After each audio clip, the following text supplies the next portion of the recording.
Good afternoon, everyone.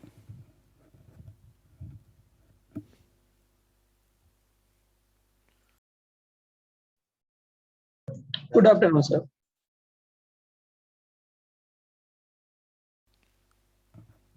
Hello, good afternoon. Good afternoon, sir. Can you hear me? Yeah, we can hear, sir.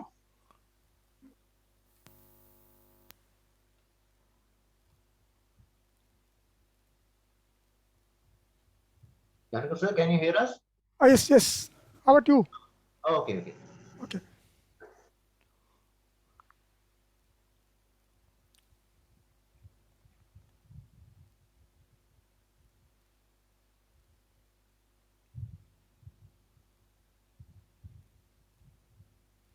Shall we start or wait for some few more minutes? Some more to come.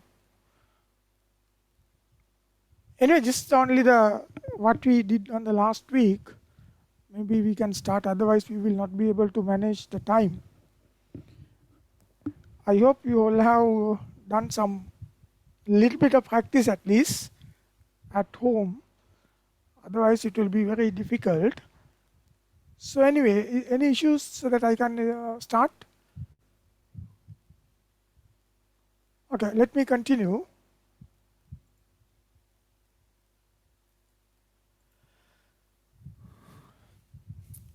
So today, what we are going to discuss is I'll start with giving a brief summary of what we discussed in my first seminar, and then I will take you to do the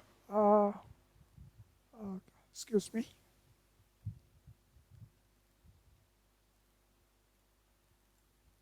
I click in the wrong slide.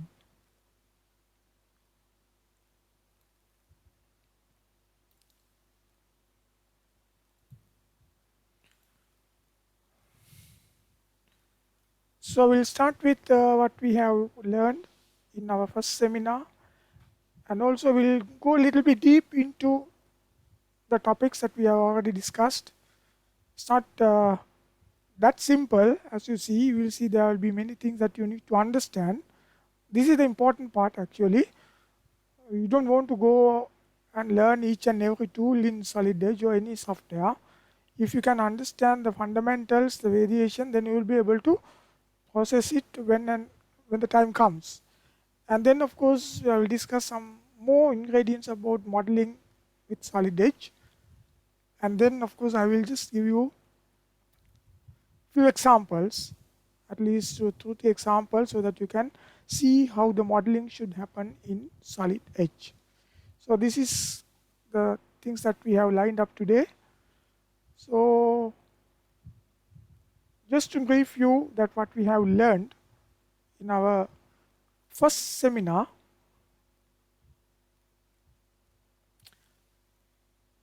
we discuss about the skills that you should have.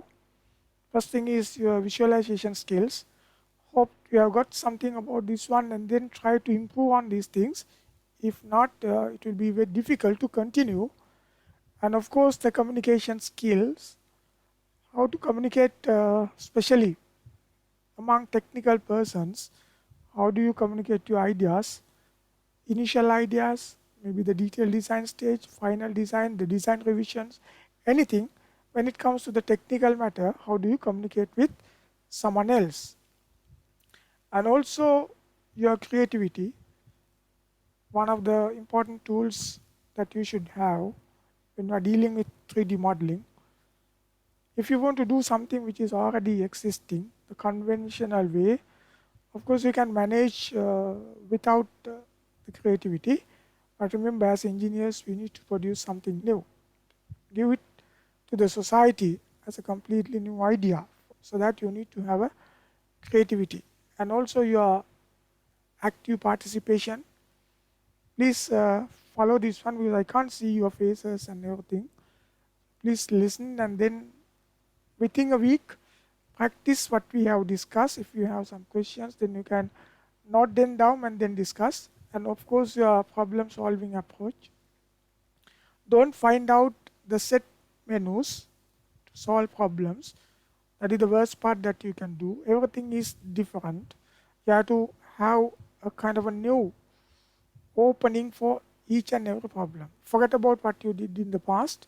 Start with a new approach. This way you will be able to enter into the problem solving path or the problem solving process more precisely. Otherwise you are going to biased by your previous action, solutions, or whatever it is. And then the time spent on practicing, this is very important. How much time you can allocate to practice these things. Initially it is very important.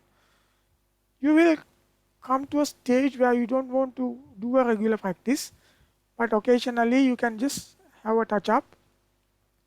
You need to come to that level, otherwise you forget, right? Otherwise you forget. So this is the very important thing. I'll just show you some of the things until the others come, still some more students to come. This is what we know. Do you know her? Can you do this without practicing? And how long you should practice? Is it a kind of a Photoshop image? You see that belt is also there with high heels. You know, her name is Faith Decay. I mean, if I just show you, let me change my mouse pointer.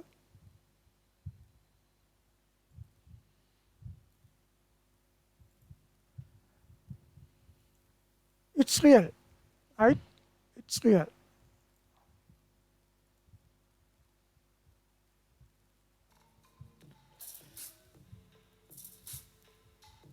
Hope you can, we are not getting the video, let me share the sound and then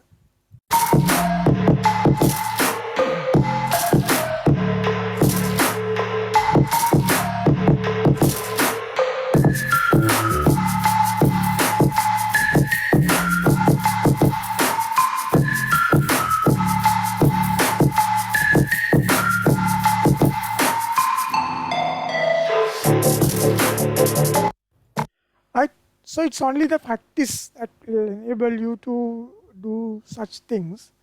So Solid Edge or SolidWorks or AutoCAD, there is no difference. Right? That is the time that you spend on practicing is the important part. And you can see something similar to that in our country. There are many places. Right? I mean, these people also practice, at least part of in their genes at least. But anyway, you need to practice. Practice is the important thing.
You hope you got something out of these two pictures.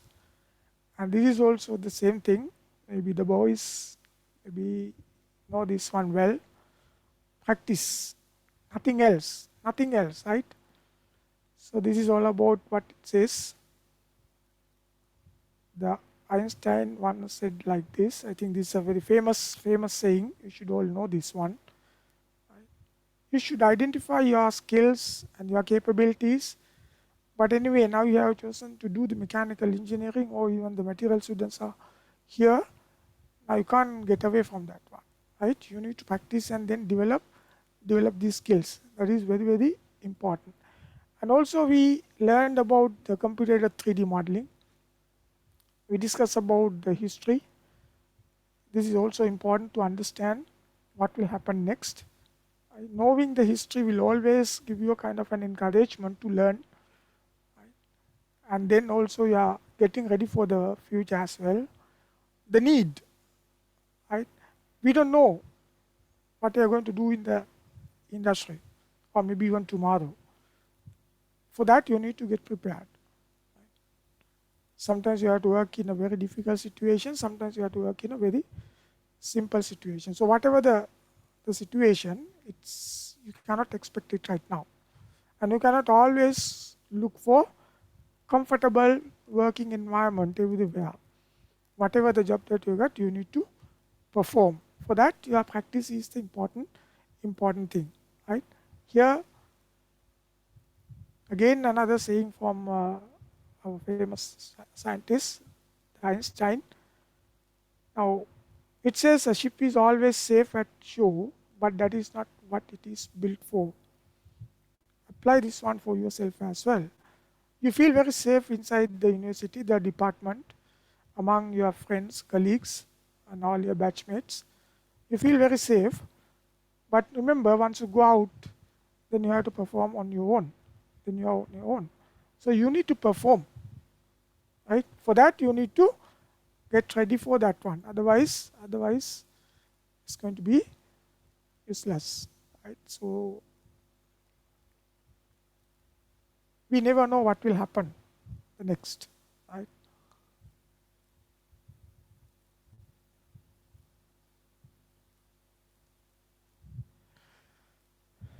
Right, so we need to get ready for all these things. And then how to represent objects in 3D space. We need to understand something beyond what you see on the screen, just the image on the screen. What is behind? What is happening behind? How do I control it? What way should I control it? Or how do I exchange data? That is also very important.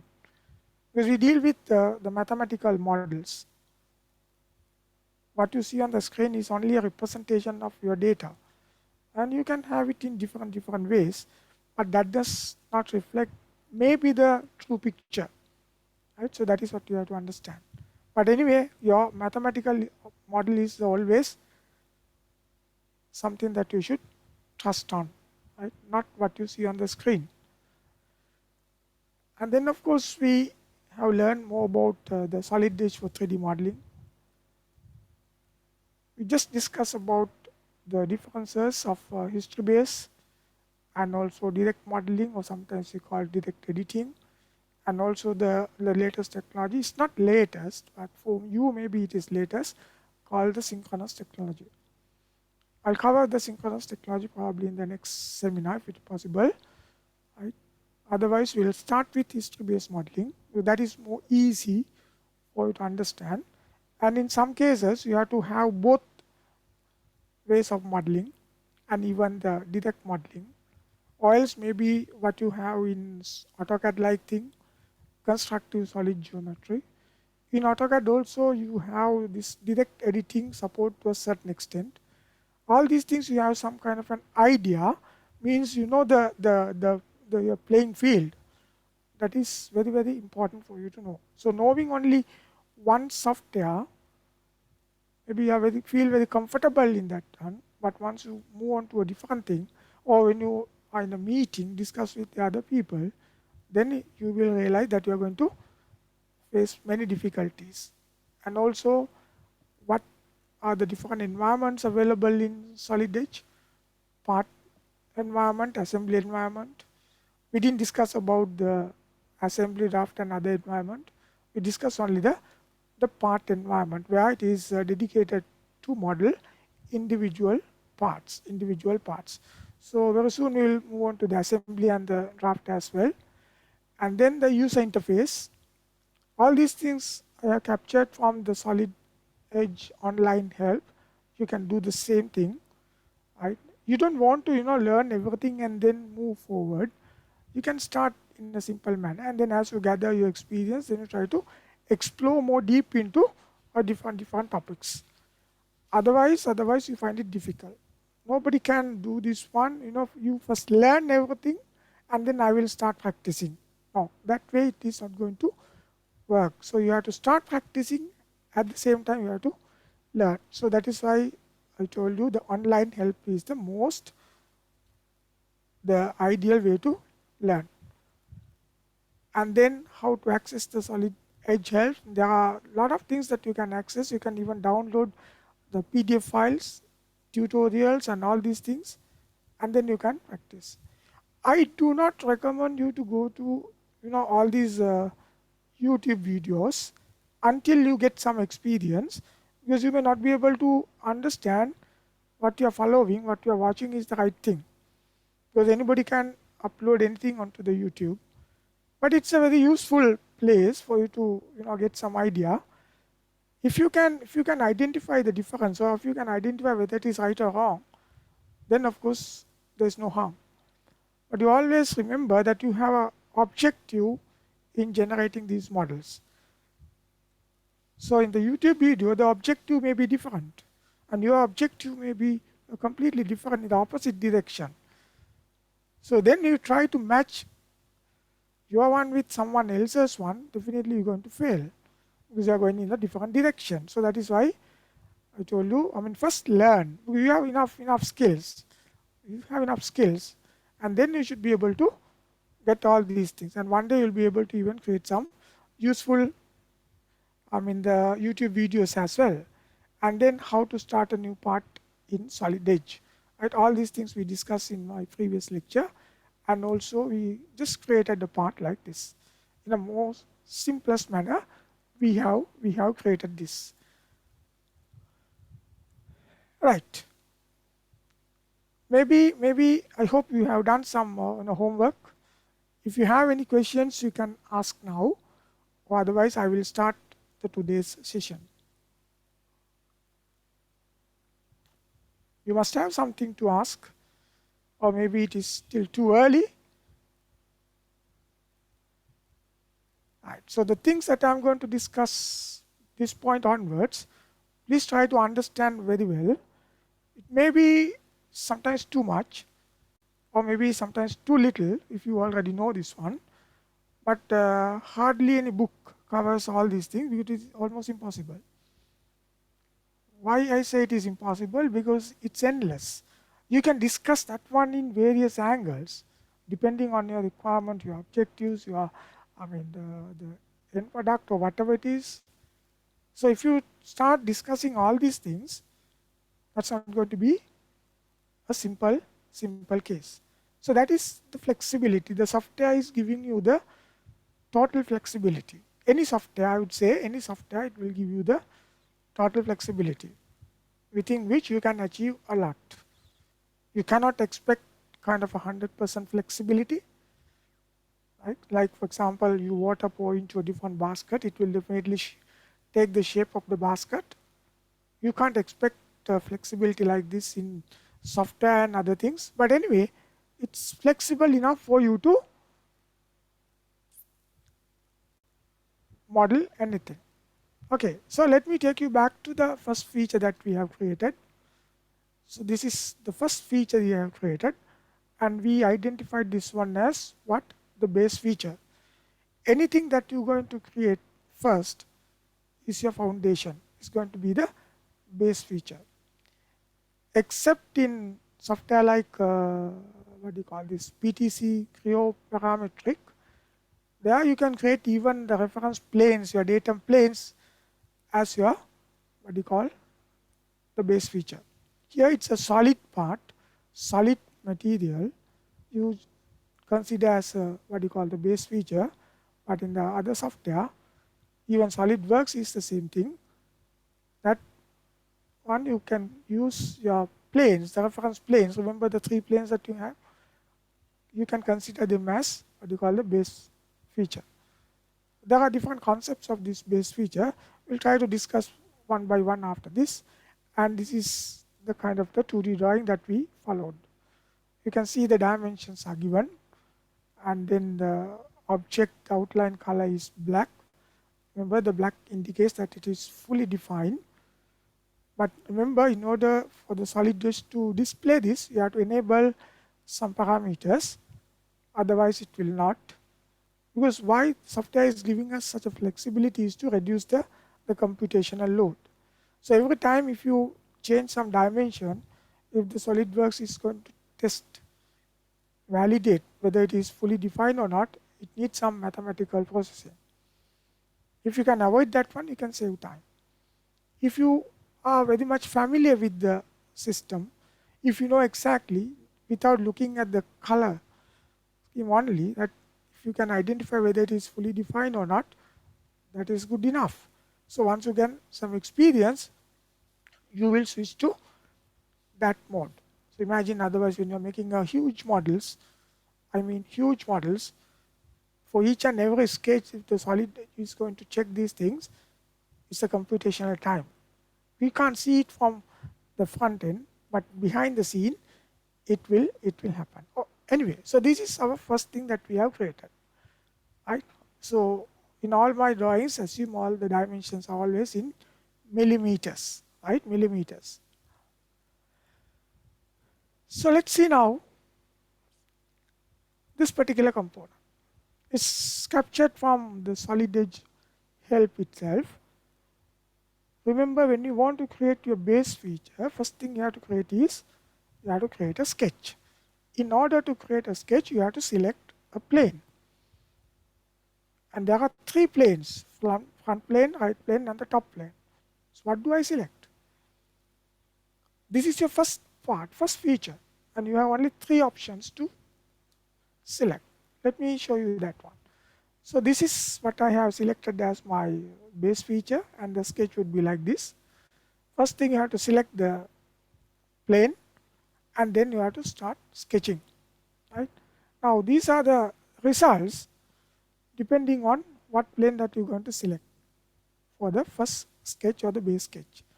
If you select the first one, that is probably the top plane, and the second one is probably the front plane, and the third one is. So you will, without any issue, be able to complete the product.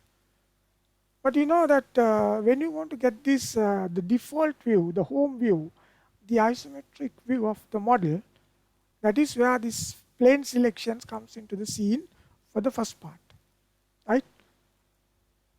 So this is what you have.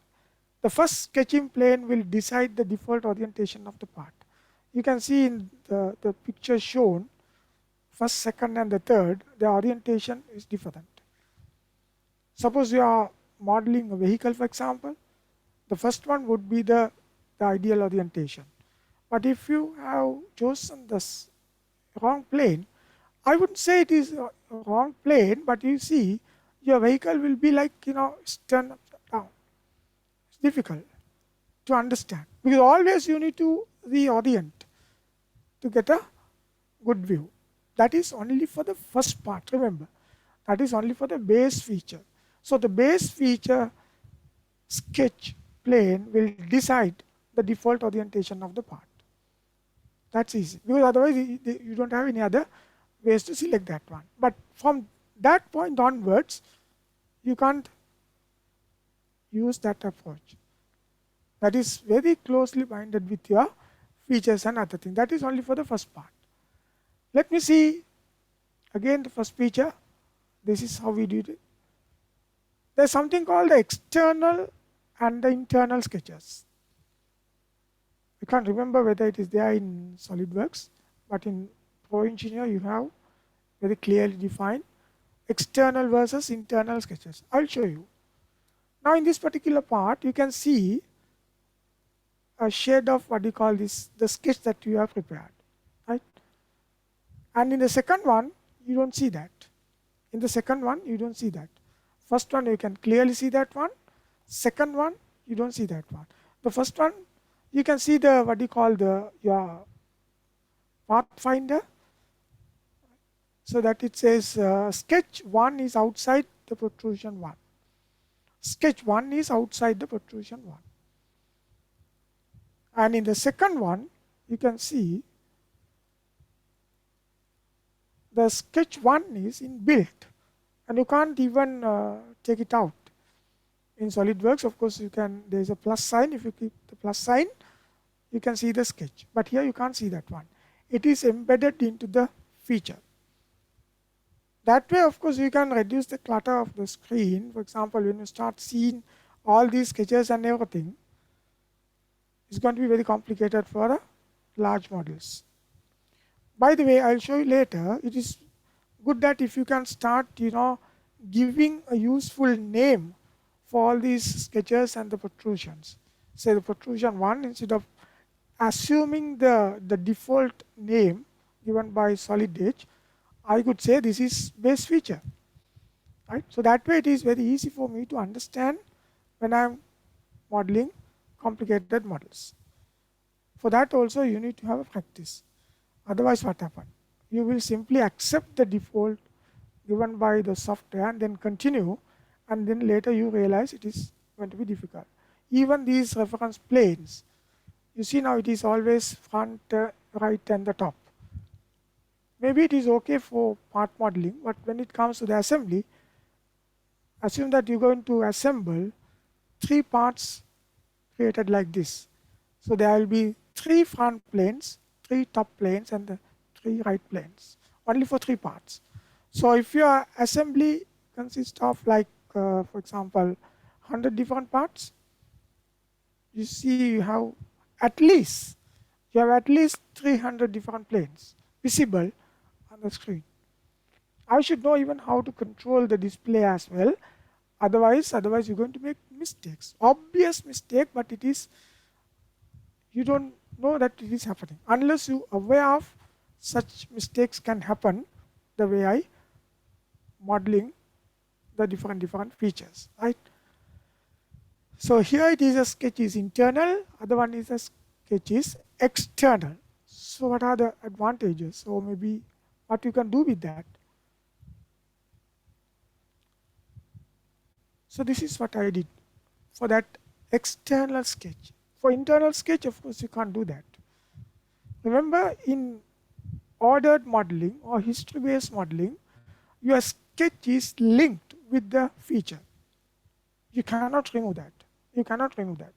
So if you do some modifications to the sketch, your feature will be updated and the whole part will be updated. That is history-based modeling. The Solid Edge remembers the history, tightly linked with your sketches.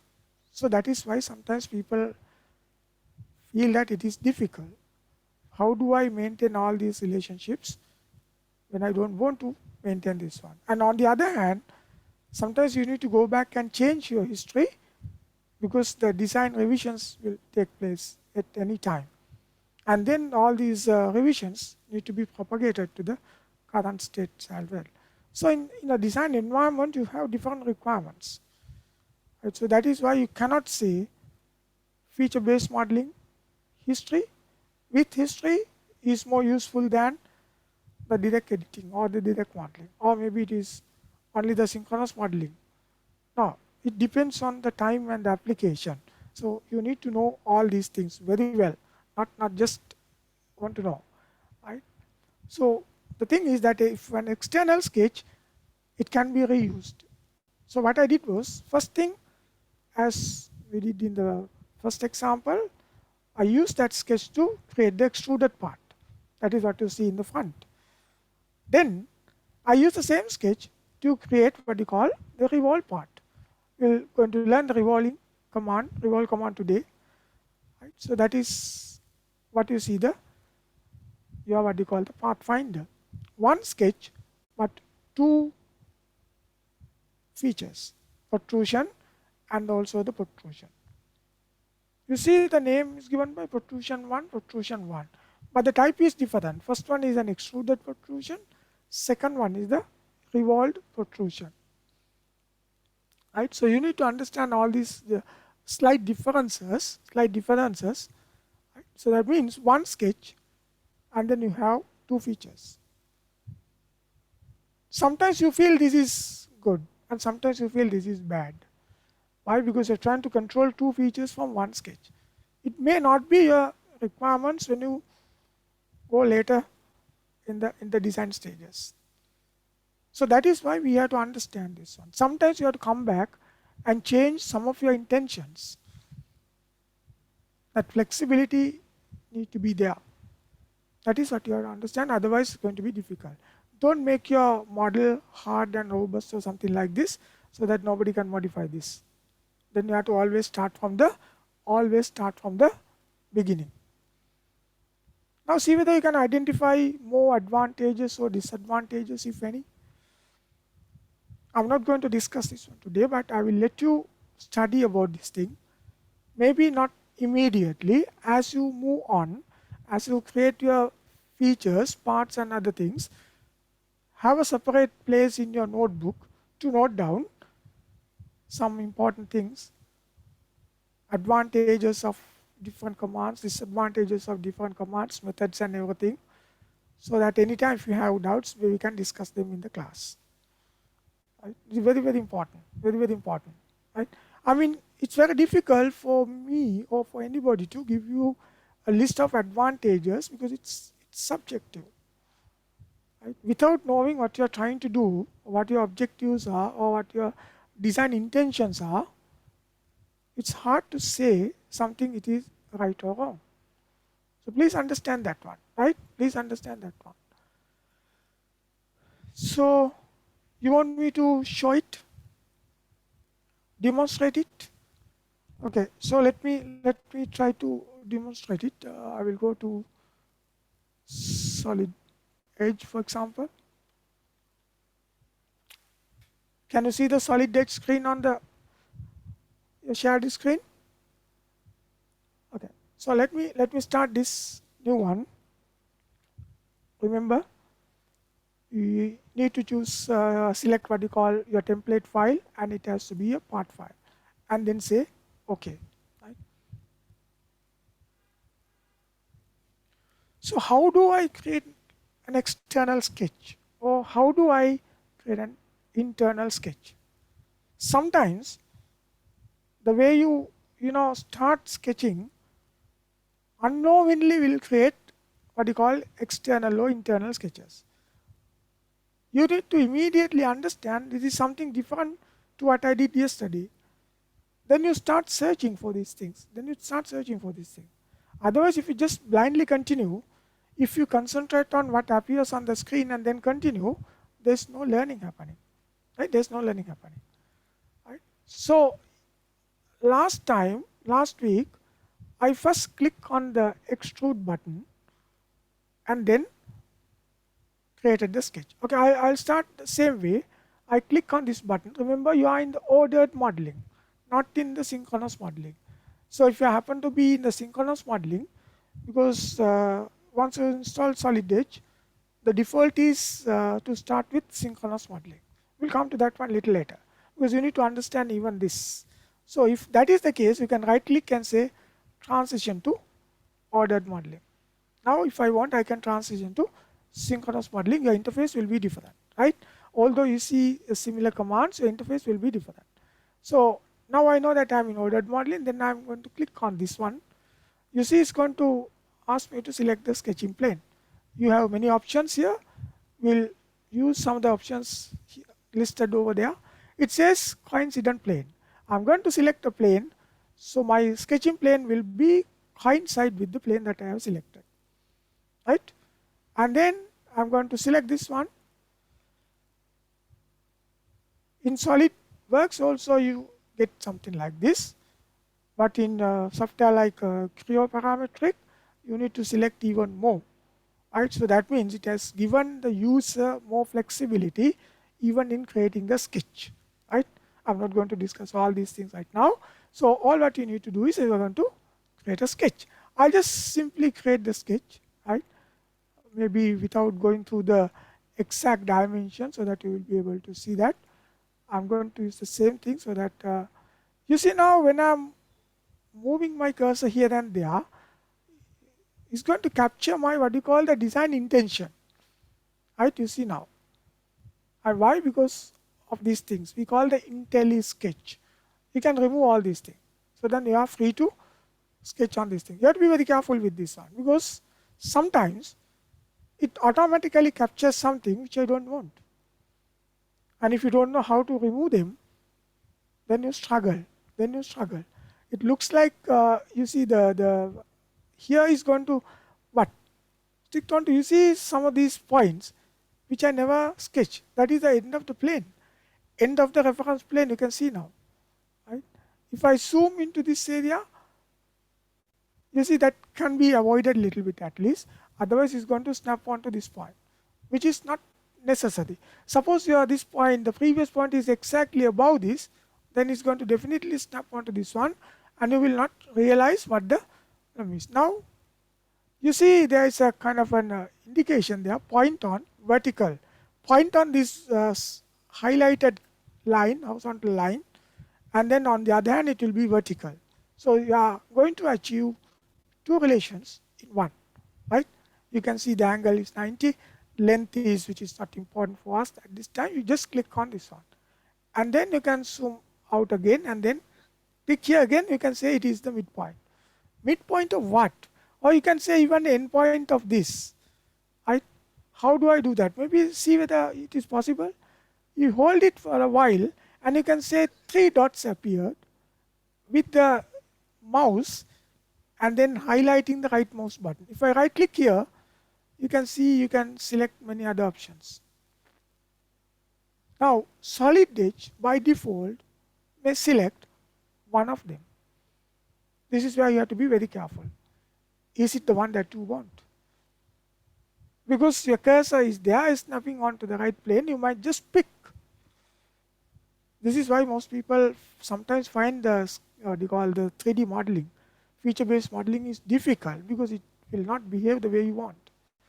All this. Say if I want to endpoint of what, you see, all these things you can see. Now you see over here, midpoint of this, midpoint of this. Now for this first one, of course, it is not that issue, but we will discuss those things in much details. I'll just click. If it is close, you can see maybe it is not close or whatever it is. It should usually end up, but I will close it like this. Right? I manually right click the button and then close it without applying the dimensions.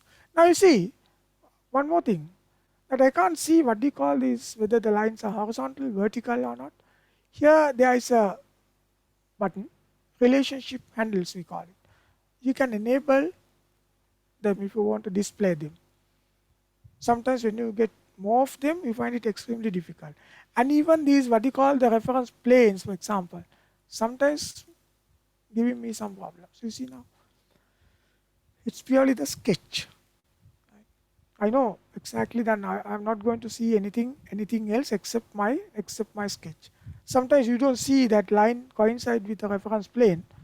You might be thinking that the line is already there, right?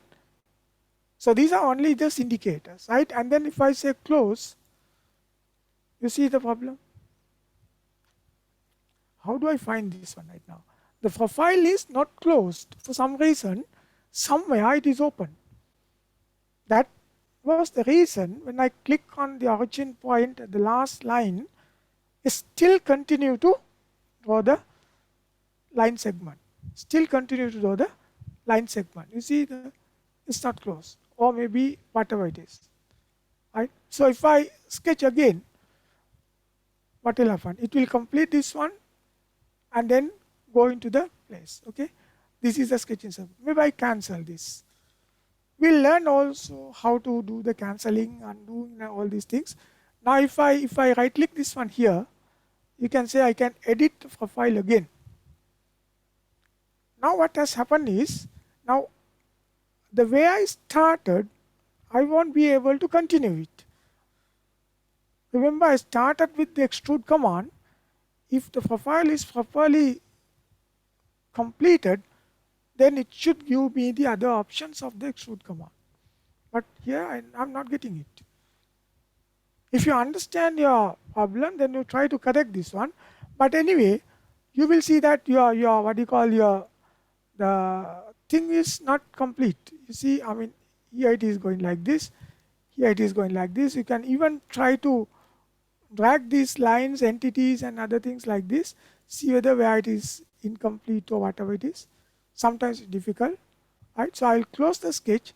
Because I can't achieve my objectives with this method, I'm going to delete this sketch, right? Just to demonstrate to you.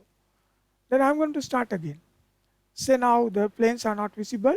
I'm going to select the same plane. Right? So you are in the sketch mode. Select this one again. Right? Let it be like this, for example. And then I will click here. Now you see the cursor is finished. It's now free. You mean now it is what you call close sketch. Because if you want to start generating a solid volume, the basic requirement is your sketch should be closed by itself, or maybe by taking some edges of previously created features. We'll discuss those things later. Right? Because this is your first sketch, it has to be by its own. Okay, you can enable these things and then you can adjust whatever the things that you want. I'm not going to take because you know it already. Then I will close this one and you see it's going to create feature. Right? It's going to create feature. Okay, I will extrude into one side.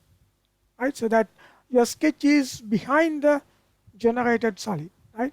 It's up to you. You can even span or you can even extrude into both sides. In that case, your sketch will be in the middle. But the item that I'm going to discuss, it will be useful if I extrude it to the back side or the front side. I'll take it over to here. And then you can say you can finish. The dialog box what you see as extrude is not finished yet, because if you want you can continue. You can continue with what you call another extrude command. Maybe I will cancel because I don't want to continue the extrude command. Right? Now it has different dialog box. Select. Now you see the thing over here. I don't see any what you call the sketch separately. I don't see any sketch separately. Right?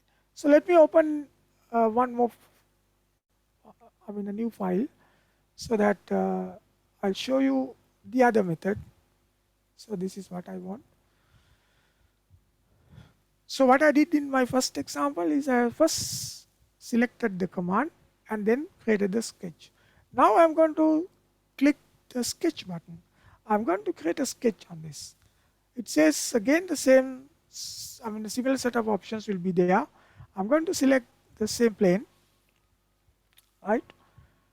And then immediately you will be taken into the same interface. So where I'm going to have my first sketch, right? Like this. And then over here, okay, I'm going to use even the like this and then finish. You see, again the same thing. Be careful so that you will be able to do that. Now I'm going to finish this one. Right, now the finish button is there. If you want, you can cancel or you can go back to this one. And here if you want, you can give a name for this one. I'll say, for example, say the base sketch. I can name this one also. Right. You can have your own way of naming these things, and then you can finish. You see, it appeared over there. No but extruded parts coming up. No 3D modeling coming up. Right? And you can continue to sketch. Continue to sketch. Maybe I'll cancel this dialog box. Sketch is done. Right? One pass is done. Now I can select the extrude button. Right? Now I can select the extrude button. So again it's asking, like in the previous case, coincident plane. If I choose the plane again, I'll be doing the same thing as what I did in my first example. Now I will select from the list. It says because there's a sketch, it's going to show me select from the sketch. Because it's already there, I go and select this one. It's going to select maybe a chain, single, one item by one item. I can select an entire chain, maybe just select like this. I can accept, or I can deselect and go back and reselect again. Then accept it. You see, now I have the extrude command again. Now I have the extrude command again. So I will do the same way like in the previous one, and then here you say the finish button. If you want, you can cancel the extrude command. Now you go to this one, the first one, the other one, and this one. You see the difference, right? Now here you see a sketch outside your protrusion button, but here you don't see that. Here you don't see that, right? And in this case, if you want, you can say right click on this button and say what? Delete the feature. Your sketch will remain. I'll undo this, right? And if you go to the other one, right? If you right click here and then delete, you see nothing remains. Even your sketch will be disappeared. Another advantage or maybe a disadvantage, you can think of that one, right? So here your sketch is always remaining. But see whether it is really useful or not. Otherwise, don't just take it as a kind of an absolute advantage or a disadvantage. Right. Now, here you see, if I want, I can, now, you'll be able to see the sketch. Can you see that one? Even if you switch to the wireframe model or whatever it is, you'll be able to see that one. You'll be able to see that one. If I want, I can hide it because it's disturbing my view. Or I can enable this one. This is not suppress and unsuppress. There's some term called suppress. I'll come to that one later. Now I'm going to select what you call the revolve command.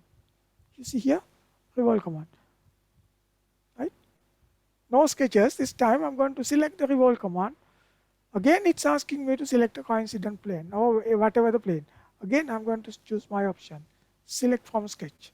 Because you have an external sketch, Solid Edge will allow me to select that one as well. You see this one, I'm going to select that one. Right? You can right click and say accept and then say, because it's a revolve command, you want to select an axis of revolution. About which axis you're going to revolve this. I'm going to select this particular one. Right? So for example, axis of revolution, it's here. I'm going to select this particular one. You see what happens? Okay, I'll zoom out. It can go in that direction or I can go in this direction. I can go in both directions based on what options that you have selected over here. You see, like this.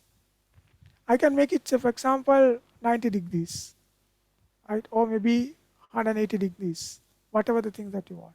So the value you type over here, 90 degrees, just tab key or enter key, it will fix that one to this direction or the other direction.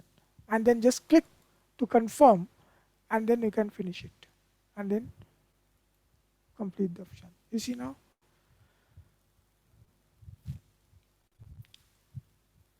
Single sketch and two what do you call features have been created. Right? If you want, you can create maybe another one based on the same thing. Right? If you want, you can create another one based on the same thing. Right? Maybe if you want, you can just generate another one into the other side. There are different ways to select existing profiles as your sketch. We'll come to that one later, but this is how to identify what you call external and the internal sketches. I hope you got that one. Now to continue, again we'll start about this one, our first part that we have created, and look at the first feature. Right? Remember, that is what we have all been discussing. And feature identification. When the model is given, even as a sketch, even as a freehand sketch, how do I identify the features embedded into this one? It's totally up to you. The way you separate or way you explode, decompose this one into features, it's going to be different from person to person. But then, do you have some guidelines for these things? How do I identify these things? Or in this particular case, we have identified, say, 3 most obvious features in the first day. Now, have you tried to model the same component with a different set of features? Can you identify a different set of features but still end up with the same part? Is there any criterion, logic for identification? So if there's something, then I can follow this one. You can't, automate all these things. That's why I told you earlier, there are no set menus for 3D modeling. There are no set menus. Don't get used to set menus, right? And then what is the modeling sequence of the identified features? Now there are 3 features, for example, I identified. What should I model first? What is second, third, and so on? Here you have only 3 features, which obviously you can identify, right? And also you can see the first one within the cyan color, that is the base feature. Between the second and the third feature, you can see the order can be anything. Why? Because there's no relationship between the second and the third feature. Then you are free. Then you can model it anywhere you want. But if there is a relation, then of course it matters. But sometimes later, down the line, you're going to change your design intentions or going to reorder features. Reorder means you change the order in which they appear in your, pathfinder. Then there will be some problems. I'll show you that one. And of course, will it be possible to change, reorder? And then what do you mean by flexible modeling? What do you mean by flexible modeling? We use this feature-based modeling. One reason is to have the flexibility. Because from the concept model, from your concept, until you finish the modeling, you can use the same model. You don't want to create separate things. Concept model separately, and then conceptual design separately, detailed design separately, manufacturing model separately. You don't want. You can maintain the one same model. So it's very important in your module that you maintain such modeling approach to reduce the amount of work. And at the same time, you have to make sure the changes can be propagated. Otherwise, it's not there. So what do you mean by flexibility? How do you define the flexibility? It does not mean that it should be able to do whatever that I want. Within your design intentions, if you can do some changes, and if you can keep your model alive, we call it. Other one is collapse, it fails. If you can keep your model alive and it behaves the way you want, that is the flexibility. Sometimes you see that the flexibility is there, but when you try to update something, it's going to behave in an unpredictable manner. It's going to behave in an unpredictable manner. You're going to learn all these things one by one. So remember, we are in the ordered modeling. History based means history is important. Maintaining history is important. What comes first, what comes second, and so on is important. Right? The order is also very, very important. Let me show you some of the things. Flexibility. When you say flexibility, what comes into your mind? What do you mean by flexibility? Or what sort of flexibility? Let's say, for example, as a student, what sort of flexibility you expect from the department, or maybe your lecturer, or maybe the university, to accept all your submissions at any time and give you marks? Or I should be able to even repeat any number of times. I should be able to, go unlimited time without 8-year, like the barrier. Is that the flexibility that you want? Or maybe I should be able to attend the lectures at any time. I should be able to do the practicals at any time. Is that the flexibility? What do you mean? No, it's not the way. There are limitations. There are guidelines within which you should have this. So you have to identify these things, right? These are the things that will come into your mind. What is the level of flexibility? It is fully flexible. And again, what do you mean by fully flexible? It is inflexible. Right? And when do you need it? When do I need the flexibility? If you don't need flexibility, then why should I go for flexibility? Excuse me. And then where do you need it? Why do you need it? And then how do you need it? I mean, what way that it's going to be. I'll give you a simple video. Have you seen this?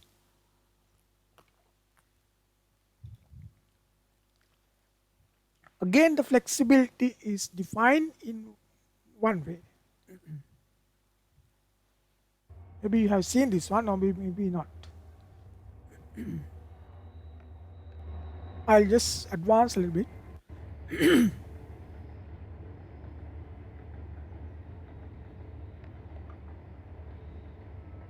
Is it real? Or someone has created this one?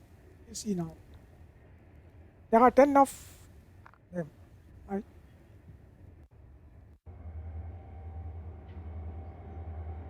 In a way, this is also flexibility. This is why you can't make all these compartments as one unit.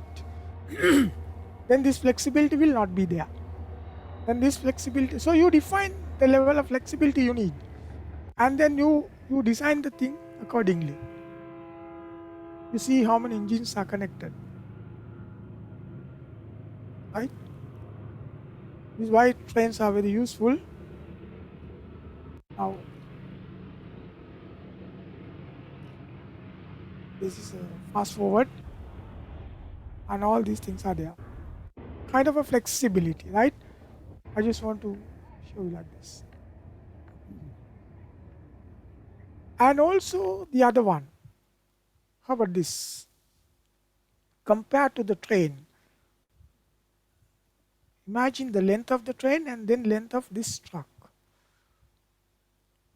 So you are responsible for designing this truck, for example, and then your client is going to give you some idea, some guidelines, what he wants. I need some flexibility of whatever this, maybe maneuvering, but still I want to have this length, the whole length. Is it possible? Like in a train, right? Let's see. All these things are very useful for you to imagine, not just to enjoy the thing, right?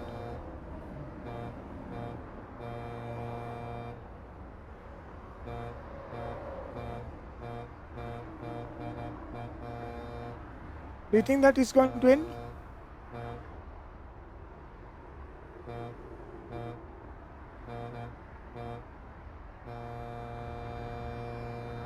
Is it only an animation? Okay, forget about this one. Let it go like this. Finish, right? You see over here. Right. Now imagine the level of flexibility that you have over there, right? And then how about this? So you are responsible for designing such a vehicle. At first, you would say, no, you can't. Right? But someone else will do that one like this. It's not only the designer's ability, but also the driver's ability. But it be combined both. This is where sometimes we call in designing empathy is important. How driver will see this particular thing. Can you see? This is again a flexibility to a certain extent.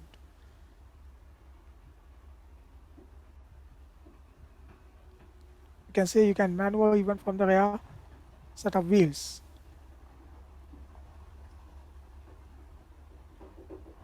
Right? This is also flexibility. And also look at this.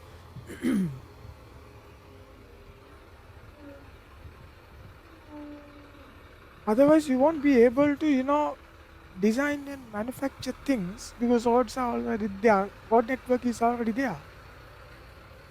How do I manufacture in one place and then transport it to a different place? If you don't have the manufacturing facility at your destination, even this is also the same thing. But I'll advance a little bit just to give you some idea about what is flexibility, right?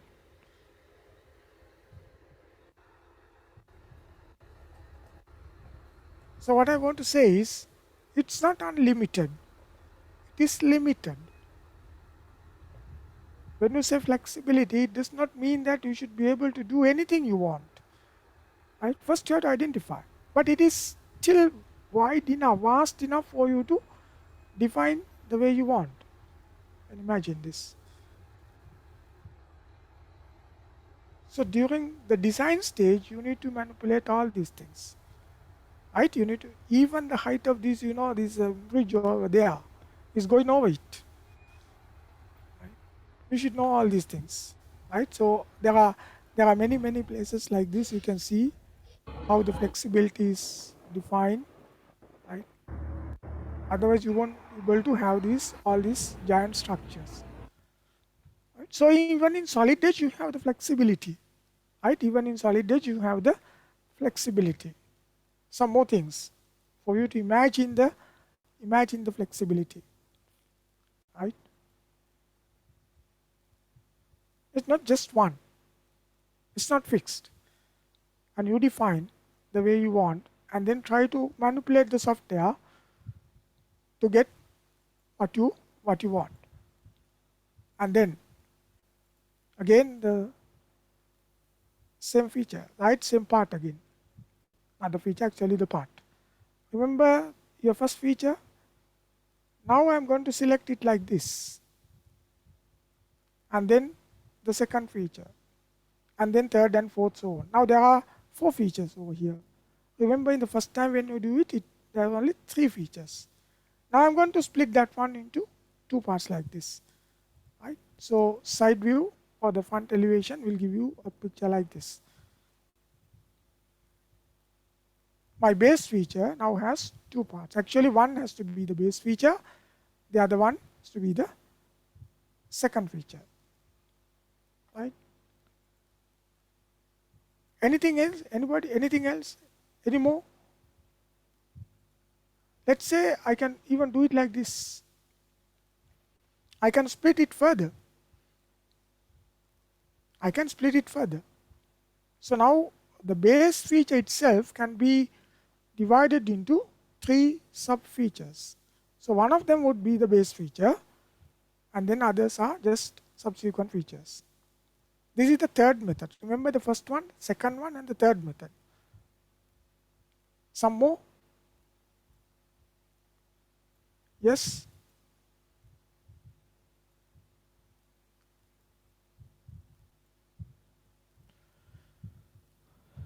So where is going to end? Where is going to end? Again, my question is there any criterion for feature identification? Is there any criterion for feature identification? What do I select, the first one or the last one? And if someone selected the first one and then he asked from me, is it correct? I would say yes, okay. And if someone is going to select the last one where you have how many items here for the base feature? Like thing, not for the base feature, the first thing that you have created, there are 5 parts here. I would still say yes, but immediately then I will ask, tell me your design intentions. Tell me your design intentions. So you have to closely match, relate with your design intentions. Why do I separate them into small features? Because I want to have the flexibility, like the example in the train. The reason why I displayed you that one. Why do you separate into small things? That one. Now if you see that the curvature of this railroad is even smaller, then maybe you have to split them into even smaller compartments. Or else maybe you have to have some other design flexibility in the compartments. Because the main reason, how do I select the features, how you identify the features, is the flexibility. And sometimes we follow the method of manufacture, for example. How do I manufacture this if I start? What would be my first part, second part and so on. So the same way you're going to like emulate here. Manufacturing processes, for example. So it has to be always go hand in hand. Otherwise, just by looking at this one, you will not be able to say whether it is right or wrong. So that is why I told you, by looking at books, you won't be able to get all these things, because then nobody will be able to ever finish the book. There are many options. I can split that one into even further. Even this triangular part, you can split into two maybe equal triangles. Right? And the other one is the dimension scheme. Can we follow the dimension scheme? Remember, I asked you not to create any dimension which is not given, because it's not the intention. Sometimes when you create things like that, so for example, if I start creating this feature, height is given in the model, if you go back to the dimensions, and the width is given. Of course, I can start with that. If I start with this feature, height, is that given? Not directly given. And how about the length? Length is not given. Length is not given. Even if I start with the triangle, those things are not there. So in order to make your sketch fully defined, you have to add your own dimension. That should not be done. Right? That should not be done. So that will in a way help you to decide whether I want to split this one or not. The other one is try to, as much as possible, reduce number of features. Of course, the number of features is going to be very high, then you have very high flexibility. And at the same time, your regeneration time. If you do some modification, the solid edge will start from your first feature and then start regenerating each and every feature. That takes time. And then maintaining those relationships will be again problematic. Means you have to check each and everything. Every time when you change something, solid edge needs to check everything. But if it is one, then it's all. It's all integrated into one. But anyway, that decision need to be taken by the user. So these are some guidelines, of course. Flexibility increases with the number of features. Obviously, is that. Flexibility increases. But large number of features add then overhead to the model by increase in the regeneration time. Or if there's something wrong with one of the features, the whole thing will fail, collapse. Or regeneration of dependent features. Dependent features. We'll go and discuss about these things. A feature is going to depend on something else. Right? May fail, leaving the model in a hard to recover state. Hard to recover means you will not be able to even undo. Please remember that. In some software like AutoCAD, you can undo back to the beginning of the session. Right? AutoCAD is going to remember everything if you ask it to do so. But software like this, no, because it's too much. Information is like, if you, keep on modeling, it depends on even your experience as well. If you start doing many things and then start undo and then redo and everything like this, the software need to remember all these things. So it's not possible. Sometimes you undo this one and we may not be able to redo it.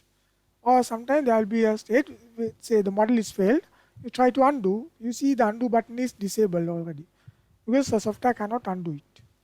Right? So you have to be careful of these things as well. An early decision of how the model needs to be modified, if a need arises, would be an advantage. In a way that you can define the flexibility this way also. How would you like to change your model if you're going to do some changes? So this is why sometimes people say this what you call history-based modeling is sometimes difficult, because you think ahead when you want to model something now. What will happen maybe after several months later, and today you're going to act based on that. Sometimes it is difficult, and sometimes it is useful, very useful. If least number of modifications are expected, modeling can be done with least number of features. Sometimes in certain parts, you don't need the flexibility at all. Then why should I identify many features as I can?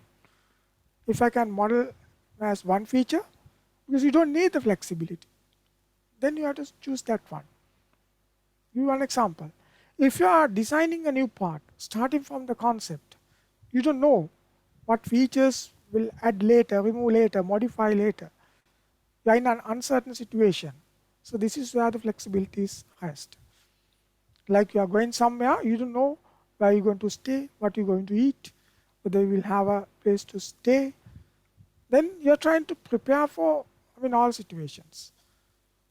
But if it is definite, you know what is going to happen, your destination is known, then you can reduce the number of things that you carry at least. Now, in design or manufacturing, let's say you want to manufacture a part which is already manufactured maybe several years back. It's a part of the machine, a component in the machine. Now the part is already broken or worn out. Now you want to reproduce it. You want to reproduce exactly the same way. Do I need any flexibility there? No, because it's already designed. It's already fixed to a machine. How do I expect some features, even though you keep some flexibility there, and not going to be used? So in that case, you can start with least flexible, maybe as one solid block. This is where you have the least number of features, right? So two different ends, and identify the design and the modeling intentions before deciding the level of flexibility. These models are intelligent models, so you need to mix your thinking into the model itself. Then only it's going to give you the best out of this software. Otherwise, no. And identify the hidden building blocks without cosmetics that would affect the functionality of the model. So when you start with the top part, the big one, how do I identify the features to start creating the 3D model? This is where you have to be a bit smart. If you see everything and then start, creating as it is what you see on the model, you fail. You identify the major features, minor features, without the cosmetics. Remove the cosmetics part. Right? Cosmetics means those things will not directly affect the model. And if it serves no purpose by having two or more features, then combine them into one feature. You can go back to the discussion that we had in the previous slide, where you had see the large number of small features. If it's going to serve no purpose, then combine them. It's much easy, because you are maintaining only one feature, not 5-6 different features, without any purpose. Without any purpose, right? Remember, there are no hard and fast rule that you can follow, as every design is unique. Right? Every design is unique, so that you have to be approached differently. Okay, I'll give you one again simple example. Flexibility. Now you see this particular part. It's a flat plate with 4 holes at the 4 corners, of course with fillets, and also a hole in the center. Right? I could model this one. These are the dimensions. Right? These are the dimensions. Let's say you have the freedom to even define the dimension scheme as well. Right? Now I can model this one as one single feature. Why do I do so? Because I am not expecting any flexibility. I don't want to change the diameters, or even the diameter values I can change. But say I don't want to have only 3 holes but removing 1 hole. I want to remove the fillets, or maybe one of the fillets. I don't want to do that. Flexibility. Changing the dimension is always possible. Right? Always possible. The flexibility goes beyond that one. Not just the size. The combination of features. Right? So here I don't want anything. except some dimensional changes, but maybe I can say even I don't need that one. So then I decided to have only one feature. You see, it is protrusion 1. Is it possible? You should be able to see that one, which is hidden inside this particular part. I can model this way, I can model the other way. Right? So on the other hand, I need the full flexibility. Right? So then I start with a simple sketch like this, representing the base without the rounded corners, holes and everything else. It's very simple, 120 and 75. Dimension scheme can be met. Right? And then I keep on adding the other. This is what you call the base feature. And then I keep on adding the other features. You can see now how many features are altogether, including the base feature, which is the protrusion. 4 holes are there, 4 fillets are there, altogether 8 and 9. And then here in the hole in the middle, 10 features are there. Right? So now I can independently control each and every feature, assuming that they are not linked together. That is also something that you have to understand. Right? I'll show you all these things. Right? So now, first one is one feature, the other end is 10 features. So you can choose anywhere in between one feature or maybe 2 features, 3 features, up to 10 features.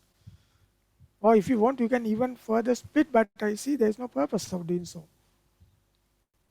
Now where do I strike? 1 features, 2 features, or maybe 9 features?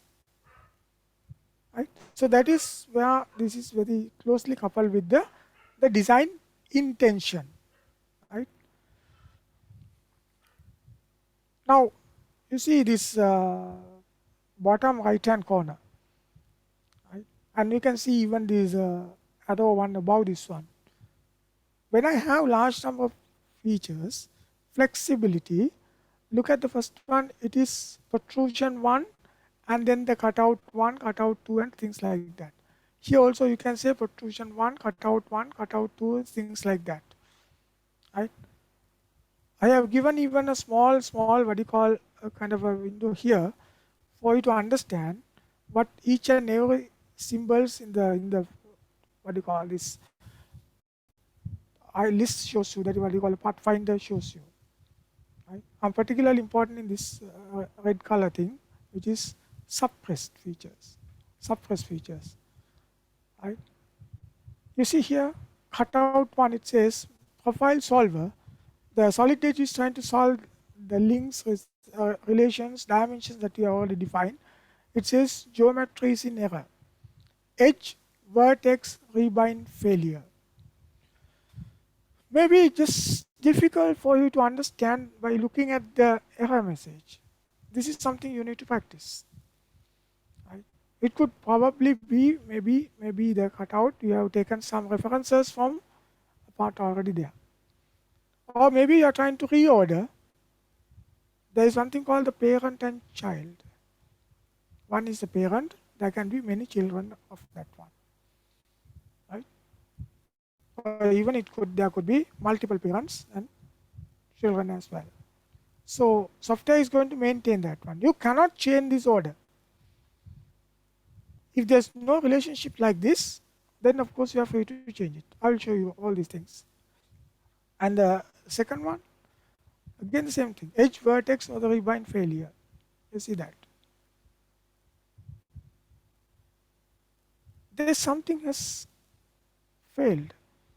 Sometimes you see the picture is still as it is, but it's not going to work. The solid edge already has identified this one. If it happens in SolidWorks, it's going to fail. Right? But in solid edge and some other software, it will still maintain. It's not a particular advantage anyway because the model is already failed. There's no point of continuing this one until you resolve this one. Right? So these are suppressed features, we call it. Hopefully, no questions. Okay.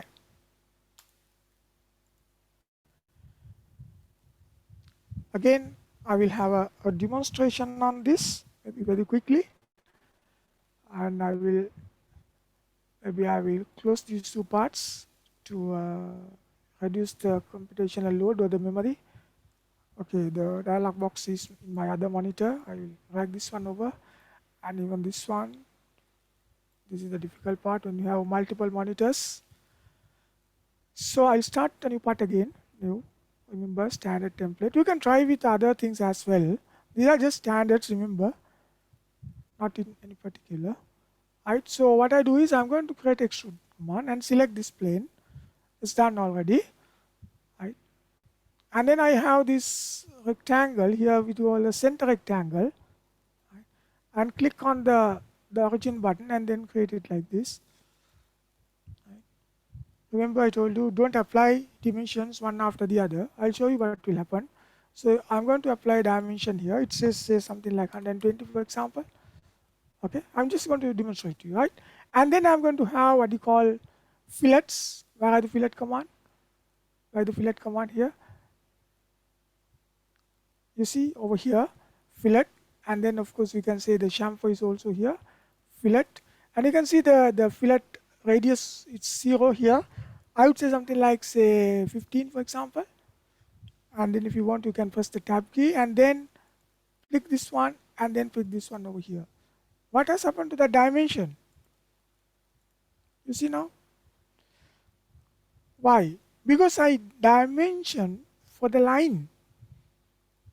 Right? Now the length of the line has changed. When you apply the what you call the fillet. If you notice this one, then you will immediately take some actions. Otherwise you will continue. So you are violating the dimension scheme. Maybe I'll undo this. Undo this one also. Maybe remove this. Maybe I'll try to dimension between this line and that line. I'll say 120. Let's see whether there is any change is taking place. Again, I'll say this is 15, right? And then I'll try to apply the dimension between that. What happened? It remains. You see, it is important. If you can see these differences, then it is easy for you to model. Otherwise, you simply accept what the software is giving you and then continue, and without knowing where you are heading at. Right? Now I am maintaining this. But anyway, it's much better you apply the dimensions as your last step. When everything is done, everything is modified, then you can do so. Maybe I will continue to, dimensions like this. So if you see the dimension scheme over there, right, you don't see that the holes, the centers of the holes has been given dimension. So that what does that mean? Means the center should be over here, coincide with that one. Certain things you have to assume. Okay, I'll just start like this. Maybe the same thing. Snap onto this one. You can even stop the snapping. I just purposely made that second circle a bit larger, so they are not the same size. So this is your first step anyway. Right? It snapped. And then there is a hole in the middle also. I'll just do it like this. That is your first step. Right? Sketch. Right? And then define the relationships. So how do I define the relationships? Here we have the relations already. All 4 fillet radii should be equal. So I select this one, equal sign, click on this fillet and click on that fillet. You see the equal sign also already there. You can click on this and then click on that. You can try it in a different way also, this way and that way. Try to understand whether it is the same thing. Right? And then the holes as well. I'll start with this one. Say this one need to be start with this one.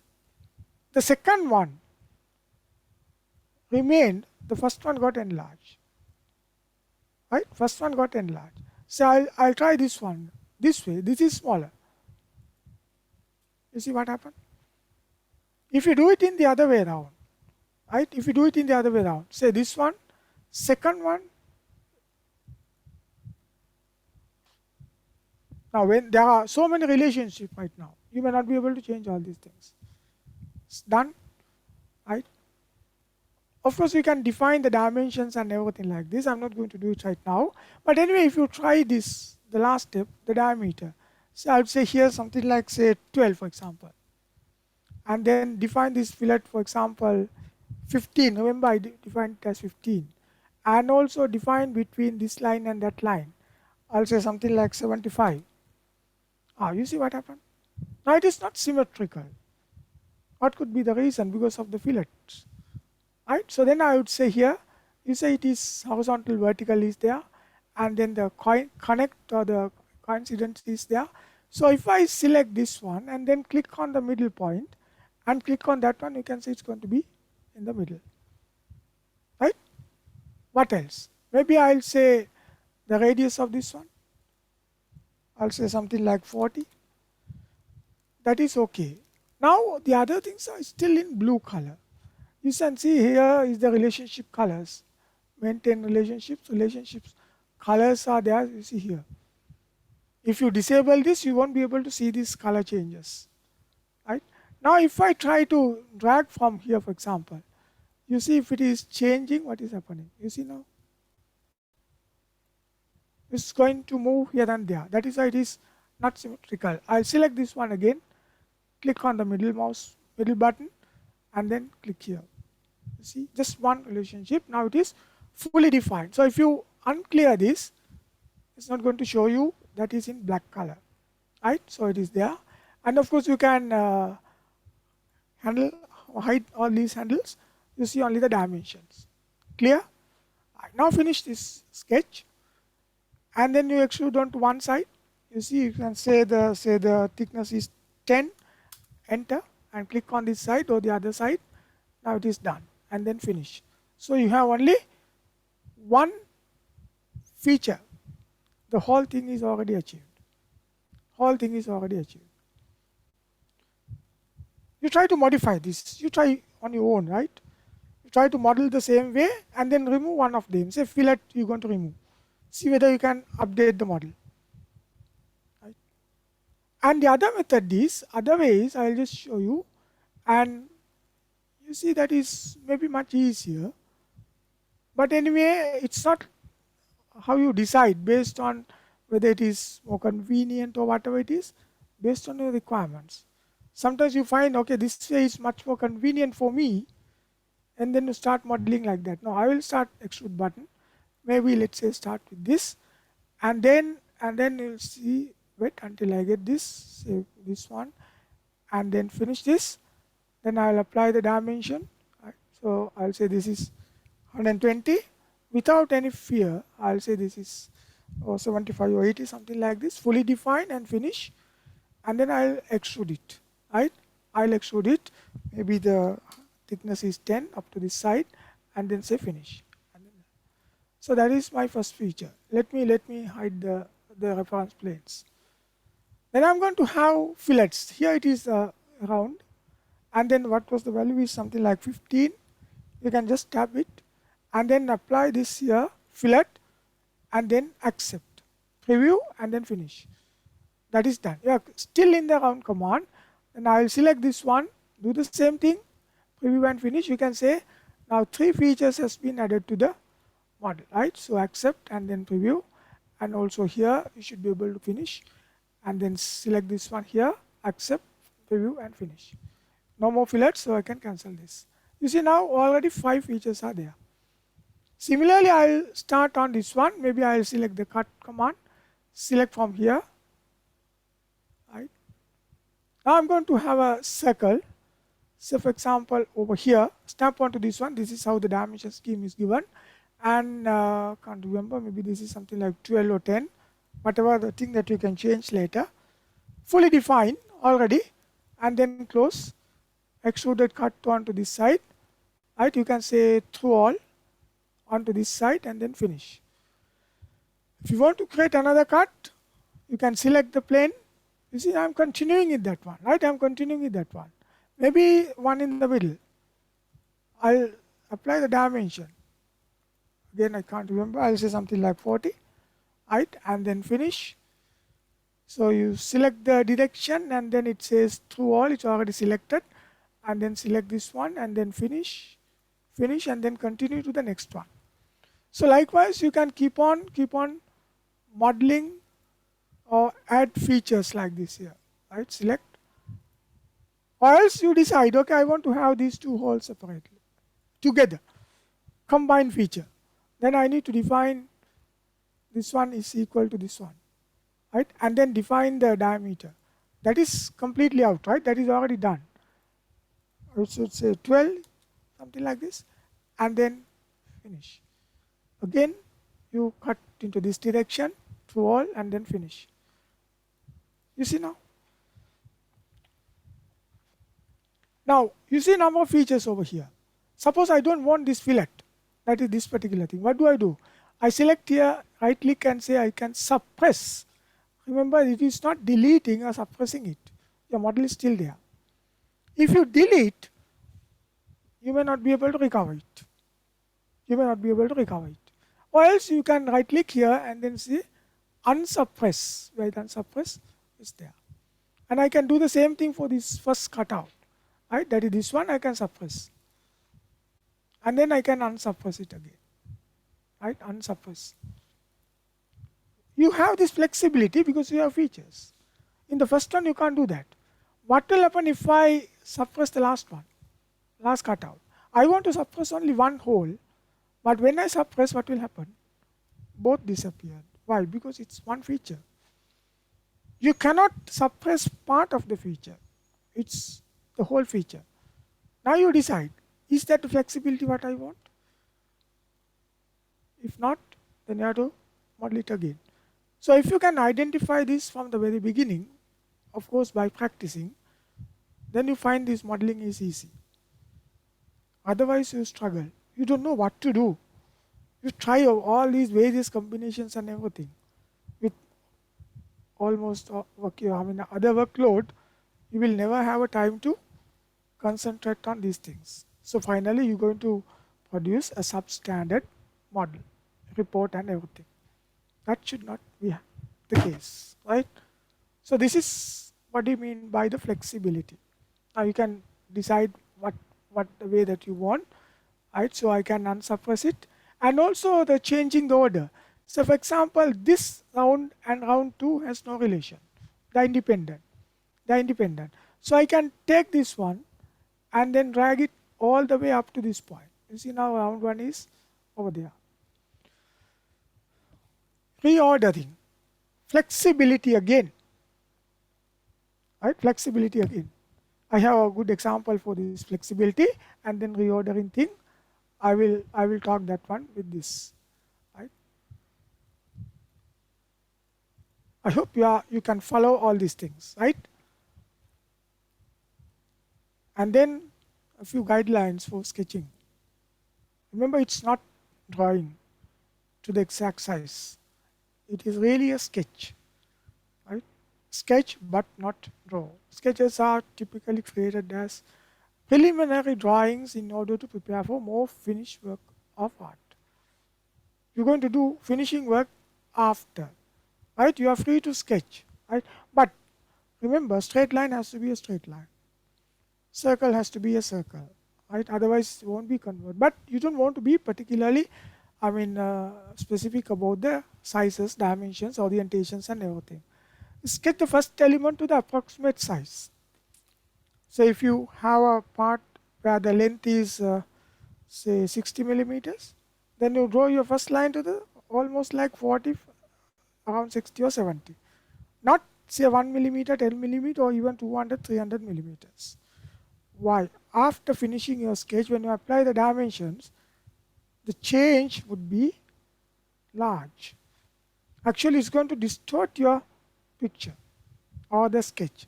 That will be additional work. So if you start with the first one with the proportional size, then you can follow the other one. The change is minimum, right?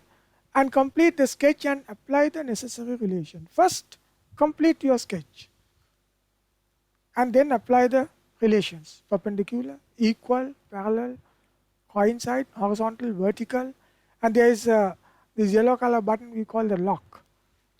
Should not use that one unless it is extremely important. Lock means you can lock the particular element at the same point without defining the dimensions, locations, or everything. Right. And then apply the dimensions to fully define the sketch.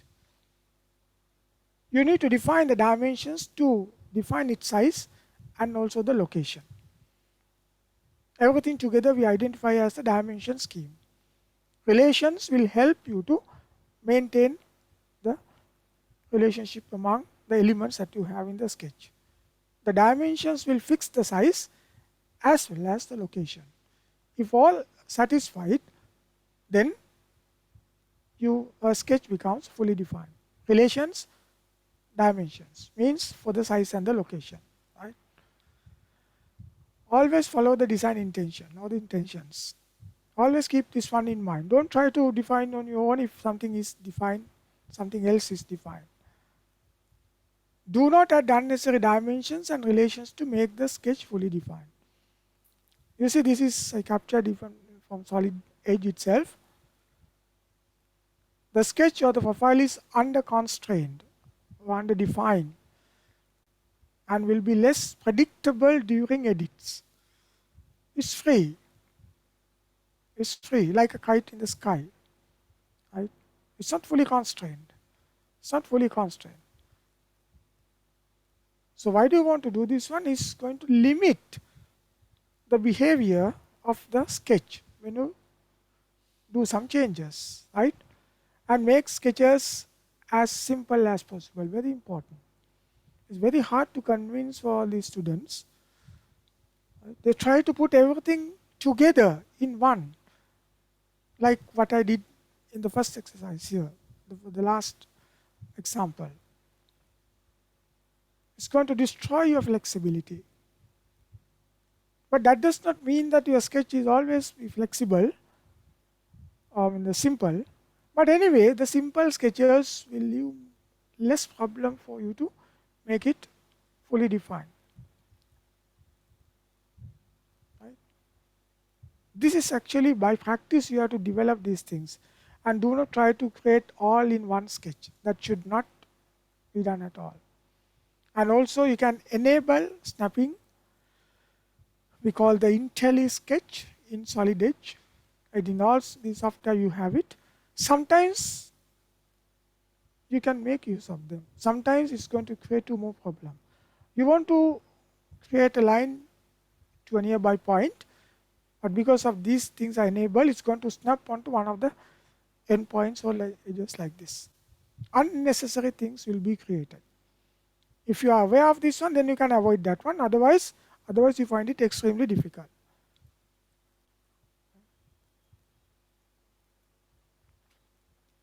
Right. Now, even deeper. Right? Design intention and the dimension scheme. How do I apply dimensions? Am I free to choose my own dimension? I said many times, don't create your own dimensions. But when you are designing the part is yours. It's up to you to define your own dimensions. Then how do I choose the dimensions or the dimension scheme? Let's see this particular part again. Right? Now with these dimensions, everything is achieved. Right? It is centrally located. 4 holes are same diameter. Length and the width are already there. It is done. Right? Suppose this is your part. Now you choose maybe a different dimension scheme based on these what you call the design intentions. The part should be symmetrical vertically and horizontally. Yes, it is happening. And center hole with diameter 40 mm should always be located at the center of the part. 4 holes are symmetrically located and with their centers at the respective centers of the rounded corners, because the location of the holes are not defined, but it is fully defined. The color indicates that. Right? The 4 holes should have the same diameter. Similarly, the 4 fillets should also have the same diameter. And the sketch is fully defined. Fully defined. So you need to apply the dimensions to achieve the the design intentions. You see, the color can be changed if you want, right? If you go to the solid edge options, all these things actually what you call the customizable. Sometimes maybe you don't like this color, right? Say the black is fully defined. If you want, you can define a different color, right? I will come to those things later, right? Now the same thing. How about this? Can you remember the first one? The previous one? I'll go back to that slide. This is this. Remember this, right? Only few dimensions and sketch is fully defined. And how about this? Bit more dimension, still it is fully defined. See whether the design intentions are already there.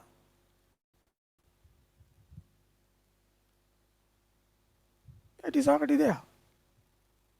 Part should be symmetric, yes. Center hole with diameter 40 is already there. 4 holes are symmetrically located with their centers there, and also their diameters are the same, except that you have defined the diameter 4 times, right? They are equal. They are equal. You know, these dimensions in feature-based modeling are only instantaneous values. They can take any other value in the next step. So if you have 4 diameters for the 4 holes, although they are equal at this time, next time you can change them independently. You can make one 10 millimeter, other one is 15 millimeters, because the dimensions are individually combined or the coupled with the hole. Whereas in the first sketch, only one dimensions to control the diameters of all 4 holes. So previous one was one dimension scheme. The second one, this one is another dimension scheme. And look at how it is maintained, the what we call the center. The length is 120, and then you define even the half length, 60. Yes, you can make it symmetric. But what will happen if you want to change the length to 130? Then it becomes unsymmetric. And if you want to get it, then you have to change this 60 back to 65, for example. Unnecessary work. Even this 37.5, it's more complicated than this. Look at the 120 and the 60 diameter dimension above, and look at the bottom. There's another 60.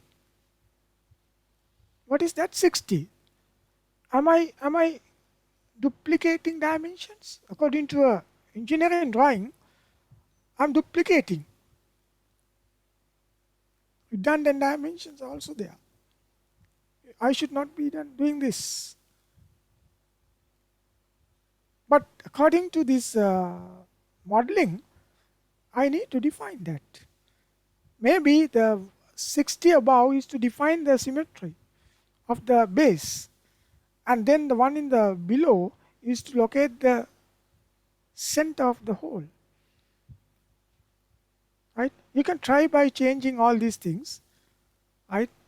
You take these examples, try to model, and then define the or change the dimensions and see. Right? So still the sketch is fully defined, but that does not mean that you are right or you have achieved your design intentions in the systematic manner. Right? So at the top level, you can say intention seems to be achieved. But the moment you start changing this one, you find it extremely difficult to do so. I will come to that one if there's a time. I will model it and then show you, right? And make it more difficult. This is the first one. That is the second one. You just show it over here, right? That is the second one. Which dimension is correct? And can you give reasons to justify? Yes, if you can give, you are correct. If not, you say, I have no idea, but it serves a purpose. Now that is not the way that you should answer. And Anything else?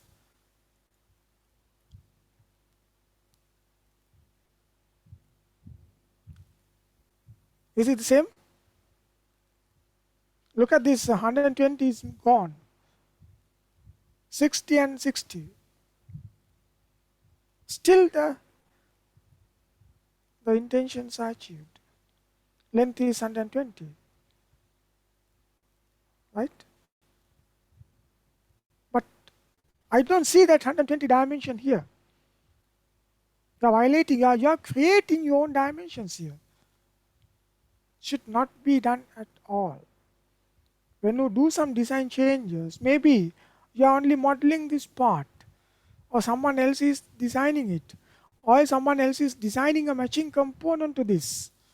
He is going to maintain the length to 120, and next time he is going to advise you, or maybe send you a reminder, maybe we call the ECR, electronic change request, through email or maybe some other document management system. Right? Change 120 to 130. Right? So that is what he is requesting. Change the length 120 to 130. Now in this case, what are you going to change? You're going to change this 60 to 70, or the other 60 to 70, or you're going to change both to 65 and 65. Here it is an obvious case, but you will end up with more difficult situations where you can't even think of what to do. Or if you have no idea, then you say, okay, he is asking me to change the length to 130. So if I change this one of the 60s to 70, it becomes 130. Will that serve the purpose? Remember, the two parts are been designed at two different locations. Once you manufacture them and try to assemble them, only realize there is something wrong. That will be too costly at that time. Right? So you have to maintain this. You have to maintain the dimension scheme very well. Right? To decide whether it is right or wrong, you need to closely check your design intentions as well. Right? Design intentions as well. I will postpone this demo a little while because I have to stop today. I think by 6 o'clock we have another meeting scheduled. But don't worry, I will cover all these things if you are interested. Right? Still, I'm diving a bit more deep. Now there's a question for you. Right? Consider the following sketch. The blue lines are representing the x and y axis. Right? So those are fixed. The black lines over there are the one that you go into dimension.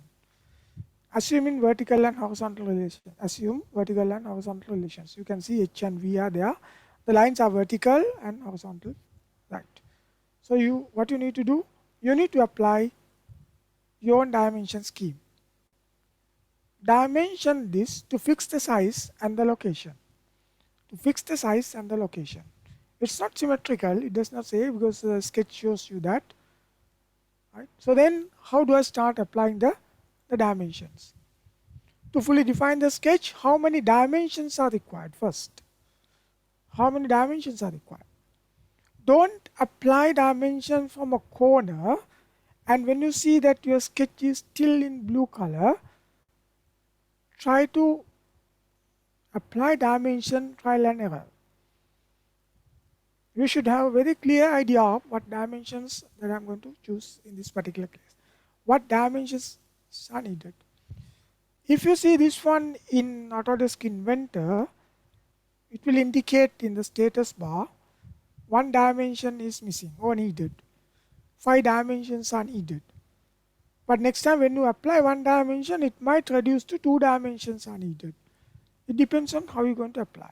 It's going to capture how many dimensions are required to make it fully defined. But here I haven't seen this one. Maybe it is there, but I have no idea yet.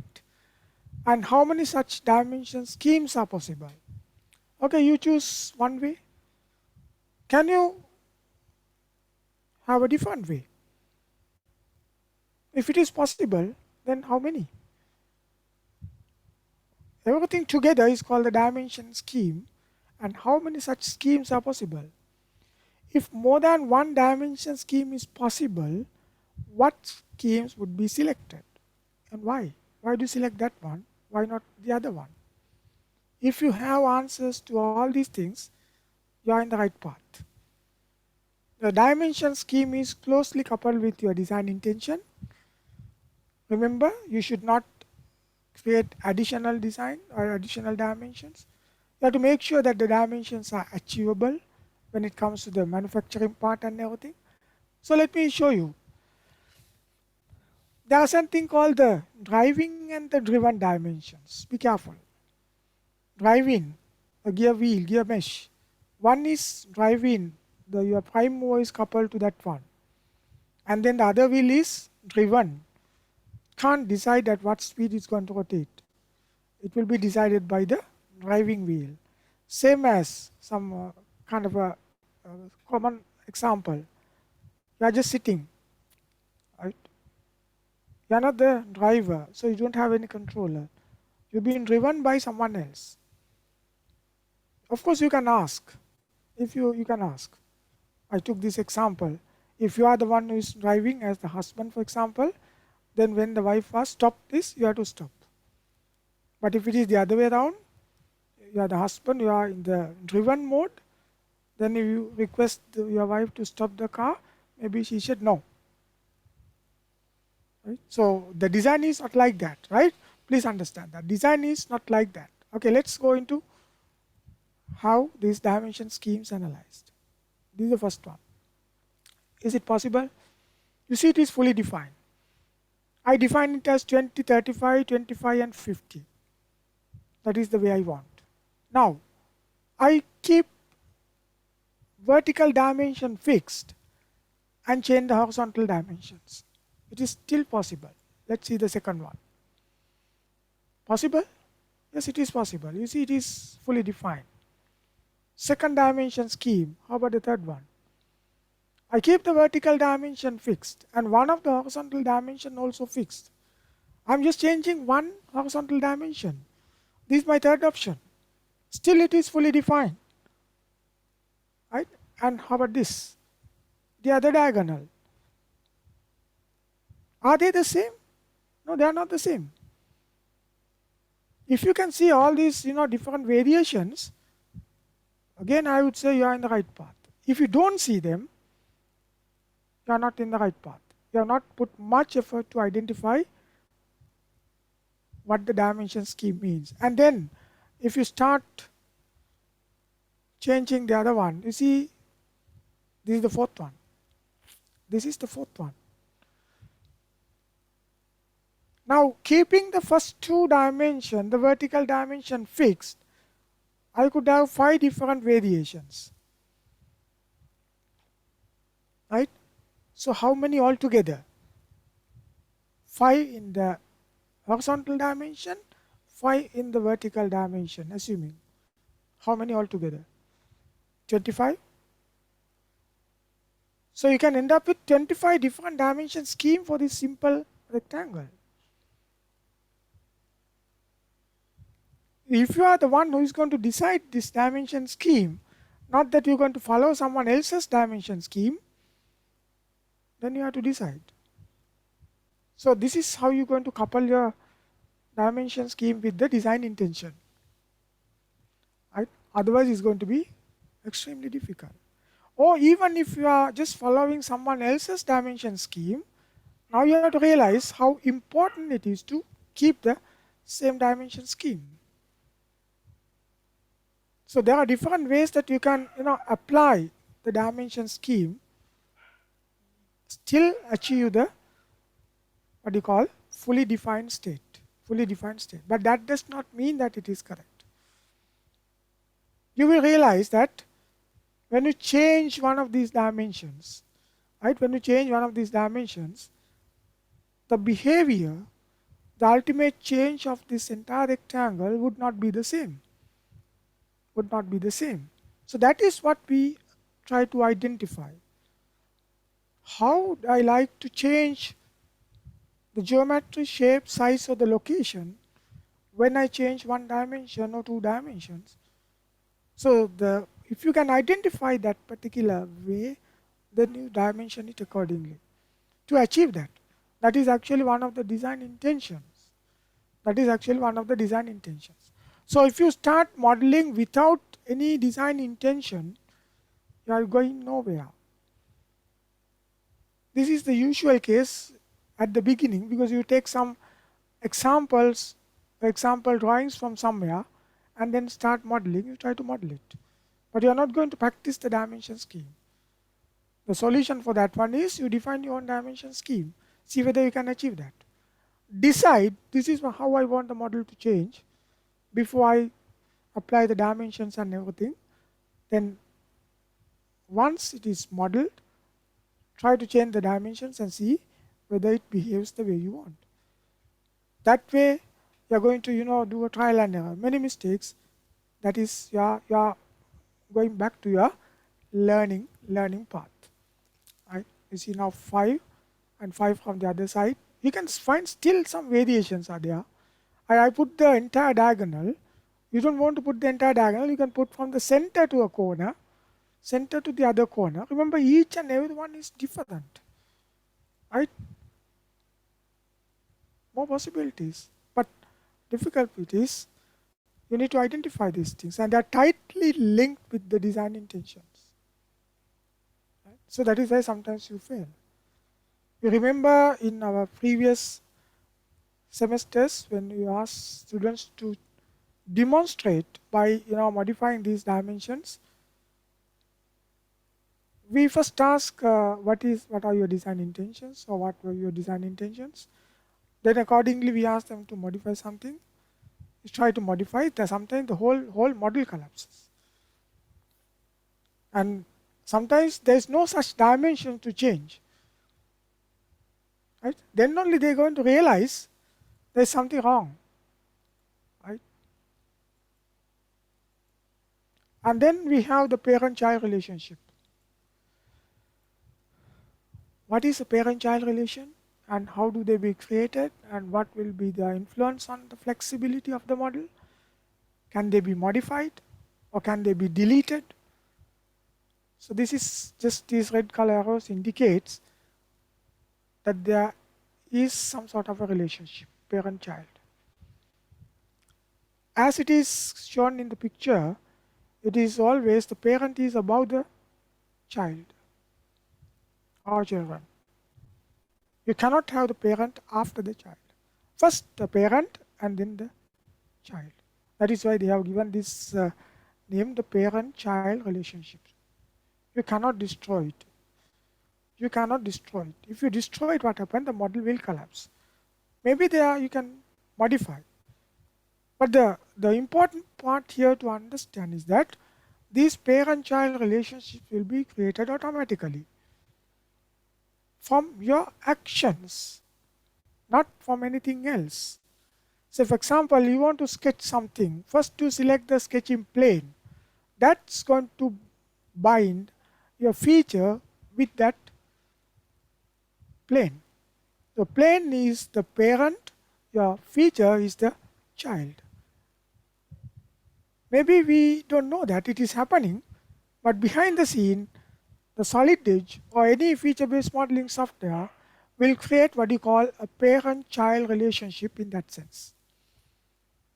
Easy to understand when you create your first, second, third features and so on. But when there are hundreds of features already in your part, there will be different planes, different edges, different points and all these things. You are not sure what you are going to select. When you see the front elevation, when you see the end elevation, there will be several edges coincide one over the other. When you just click, for what? Even to apply a dimension, you are creating a parent-child relationship. So what is the condition here? What is the condition here? Condition is that if you change your parent, the changes will propagate to all children. If you delete your parent, in most of the cases, your children will also be deleted. Or if you try to reorder these things, you can drag the child until you reach the parent, but not above that one, not above that one. It is very, very important, right? I mean, the difficult part, again, I will tell you, these things happen sometimes automatically, right? These things sometimes happen automatically. So you see the parent-child relationship here. If we right click on any feature in the Pathfinder, and you can see right click, right? And then you can say this show parent and the children, and then you can see on the image on the right hand side, right? Image on the right hand side. The green color one is the one that you have selected. The red color ones are the parents. Right? There are two parents. It can be more than one parent. And then there is only one child. There is only one child. It's down the line, not even immediate. Now you can imagine when you have hundreds of features, you may not be able to see all of them in your screen. What will be the situation? And you try to modify something, and after that, sometimes you see that something else has already changed. If the change is noticeable, then you would immediately take some actions. But if the change is not immediate or visible, then you will continue. So at the end, say your deadline is tomorrow, you realize that this is not going to work, there's something wrong, then you patch. You do some other modifications. You do some other modifications to recover from the false situation. That should not be done. That should not be done. Understand? I will try to show all these things, right? Maybe I'll take a small demo. I think I have already created this thing. If it is there, I should be able to modify these things. What was the part number there? I have given this part number for you to understand. This is example case 2a. Let me try to open this one. I have created this one just in one. Example 2a. Where is 2a? Is it 2a? Yes. 2a, right? So I'll open this one.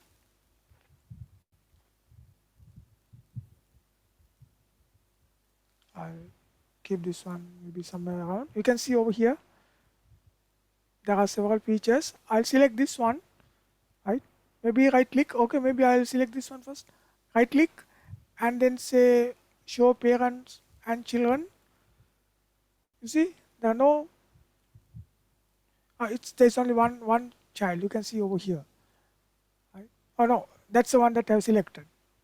No children, only a parent. Right?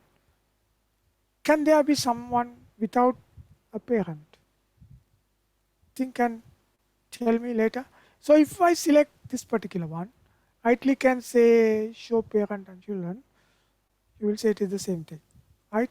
Maybe I'll select this, what we call the chamfer. Where is the chamfer?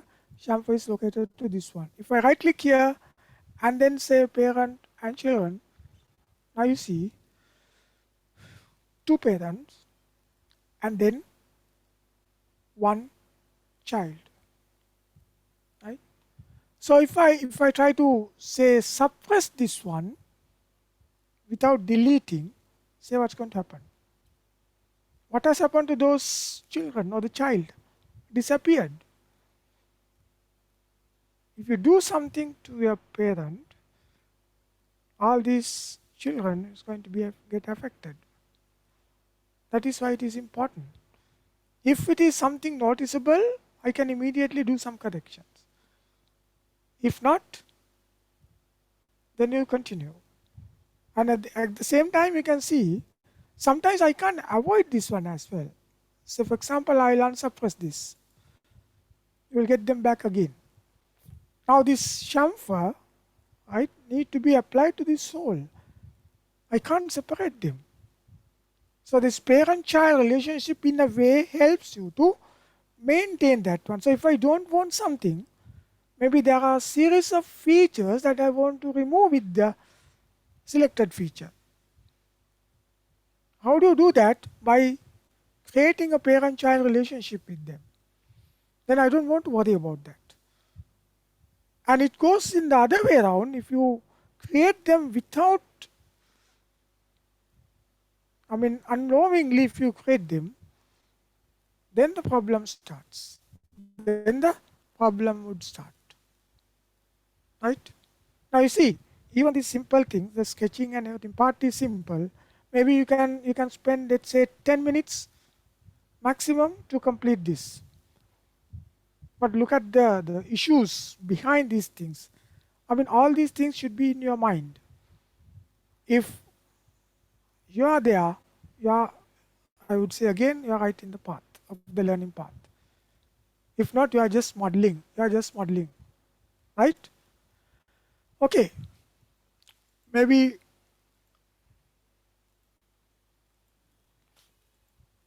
just to summarize what we have discussed, you can say learned, right? It should be learned. External and internal sketches, identification of features, flexibility, reordering, guidelines for sketching, of course, a few, and then design intentions and the dimension scheme, and also the parent-child relation, right? Have you seen this? Some people with all these capabilities, you still say I can't, right? But people like him, he is the fastest man, right? Okay, I'll show you. I study the best guys in I the will world advance and it, right? compete against the best. And that's just 20, 25 yards in only like 3-4 seconds. And they were just like, wow, try it. Guinness World Records Can you see? there, everybody me going, and then You are not a person like this.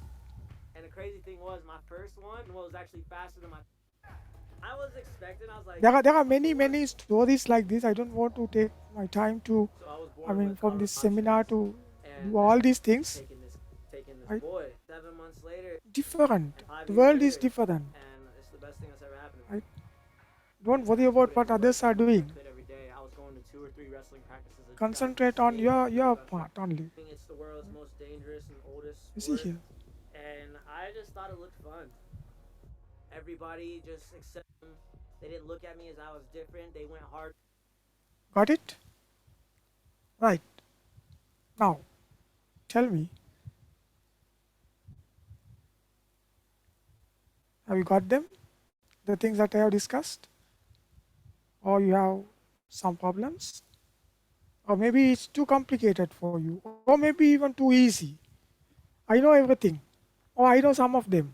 It's easy for me to understand. Now just judge yourself where you are, right? And then decide. I have shown you some of the things, not the entire thing. I need more time. I could talk maybe for 2-3 days on the same topic. So then you understand how much we should study these things. It's not that the content is large, but the practice is important thing, the different things, and then doing mistakes without repeating the mistake. That will take you to the quiet place.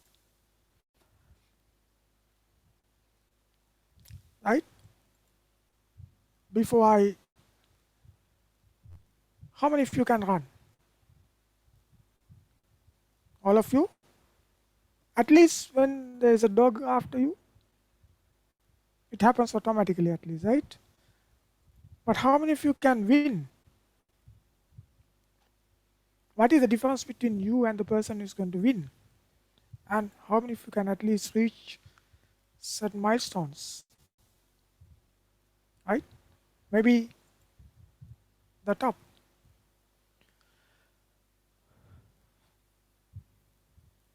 What is the success behind all these things?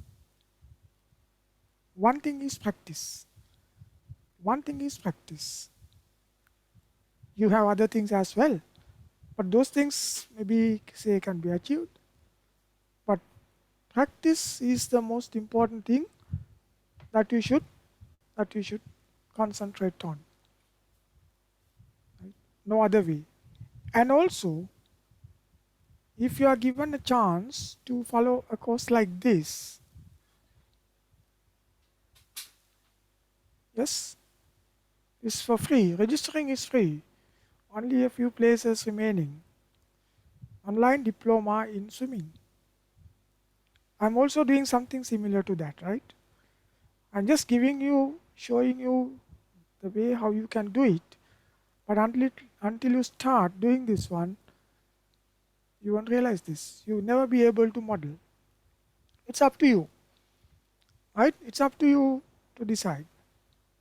Otherwise, something like you get the diploma, but I can't swim. Right? Or you can't swim. You get the diploma and you can't swim. But it's very easy for me to have an organized course like this. I can earn money, or I can have even the YouTube channel for this one. I can earn money, but the most important thing, you will never learn. If you go to this WHO site these days, there are many online courses for this the situation, the COVID-19 and other things. You can participate in these things. There are series of slides. If you go through one by one, I don't think they are even asking some questions after that. And then a certificate will be awarded. You will be getting a certificate. So I have the certificate, but I can't do anything. I can't do anything. I can't locate them. I purposely did to show you, demonstrate in the classes that it is possible to achieve this status but not being able to do the work. So first concentrate on your work. Other things can be achieved without any delay. So let's take a little break. No hidden things this time, right? Little break because we have to stop by at least 6:10. Just 5 minutes break. Stand up and then do a bit of stretching.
because we have only 3 hours this time, we'll try to start. Are you all there?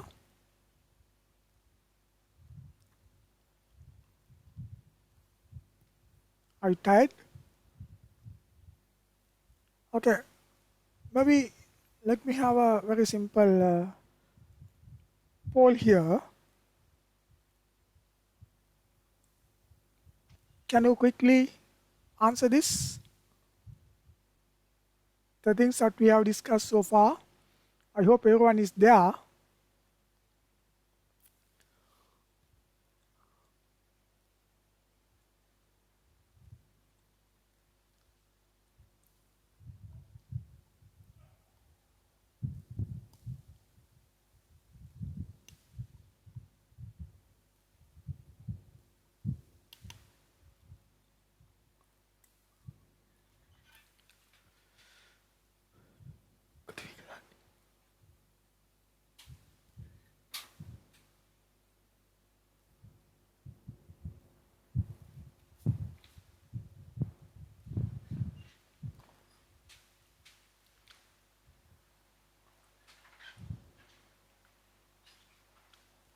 Only 35 students have answered out of 103, or out of, yes, out of 105 participants.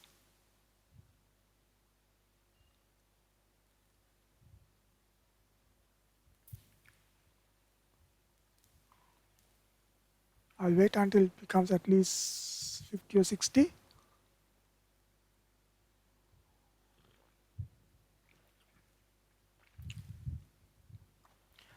Please answer. You should know whether I'm going too fast, maybe too slow,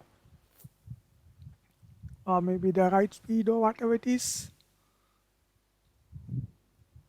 Definitely, nobody will be able to follow in the same level, but that indicates that you need to do some additional work. I can even arrange some additional classes only for those who weak in this thing, right? Not for everybody, so that I can concentrate on them only.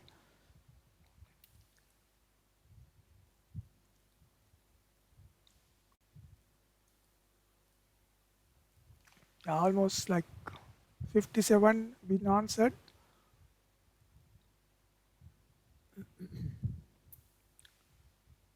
So yeah, okay. I hope others are also there, right?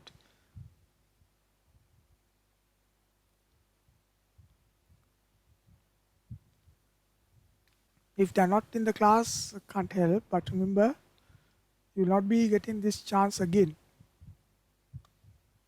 Okay, let me stop the poll. Otherwise, the time is there, and then they share the results. Right? This is your feedback. So almost 90% is they got them mostly. I could have put more questions or more answers here. That's not the issue. And of course, at least there are some with problems, but the problem is you are not asking questions, and also there are some says it's too complicated.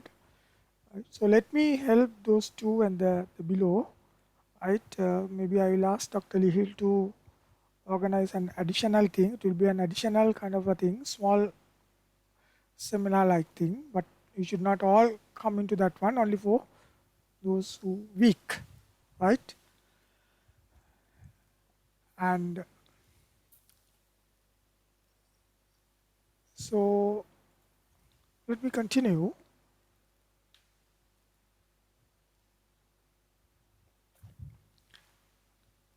Now we go into the ingredient of modeling with solid dish. What are the other options available? We discuss about what do you call this, extrude command, revolve command. Of course, not all options.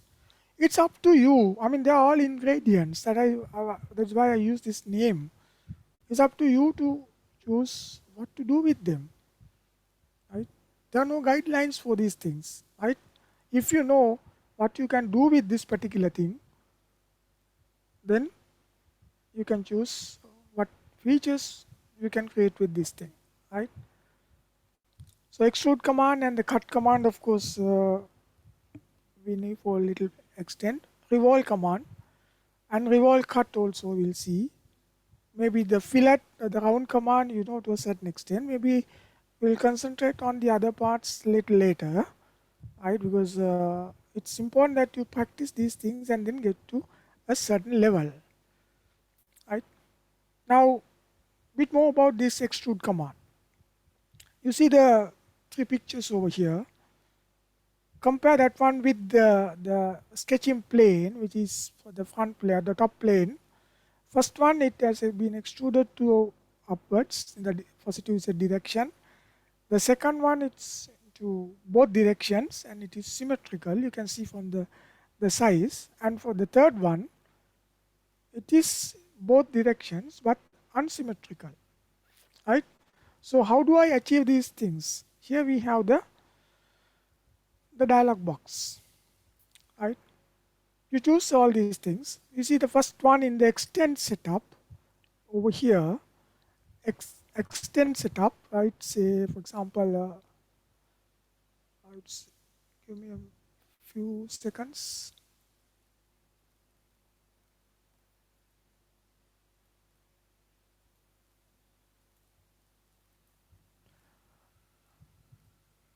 Right now, for example, over here, it says non-symmetric, case for the last one, and then symmetric extend, case for the second one.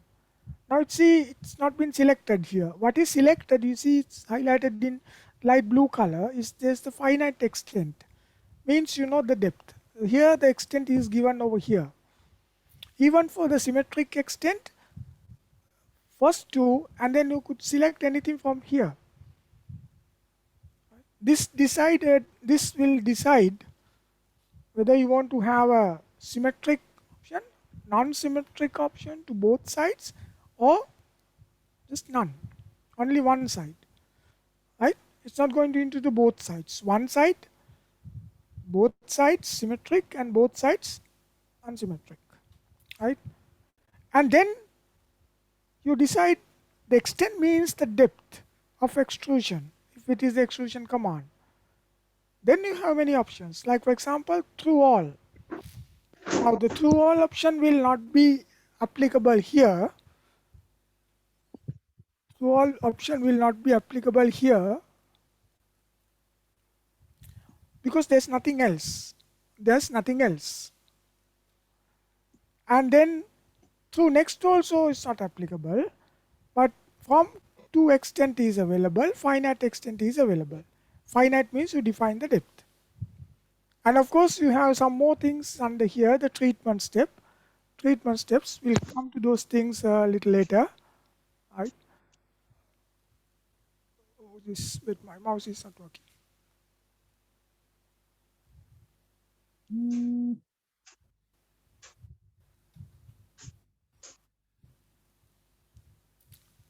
For some reason it's not going to work. Maybe I'll use the cursor.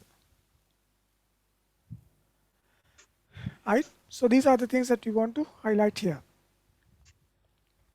And then in this particular thing, a cut for example, I've given 4 places. Look at the first one. It's a cut. You are going to remove the material. If you try to cut by sketching on the top face of the cylindrical part, if you cut into the up direction, you see there's nothing. Right? And you down, you have it. But look at the second one to the immediate right of that one. There is a red color arrow pointing upwards. Pointing downwards, it is okay. So what are the differences here? It all depends on what options that you have. If you say, for example, finite extent, see whether I can see where the mouse is. For some reason it's not working.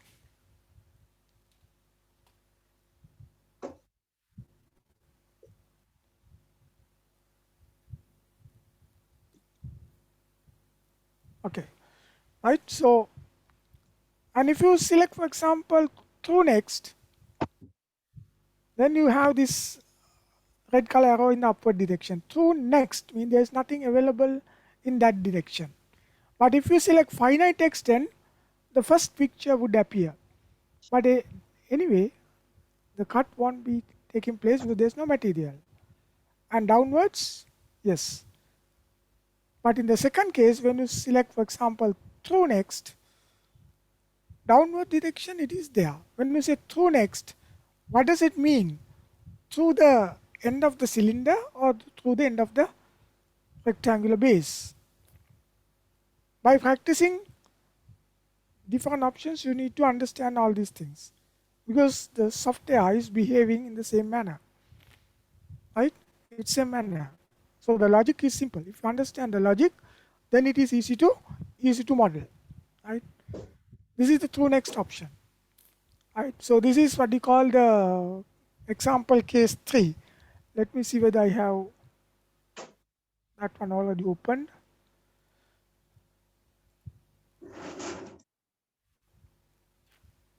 Example case 3. Okay, maybe this one. I'll try to.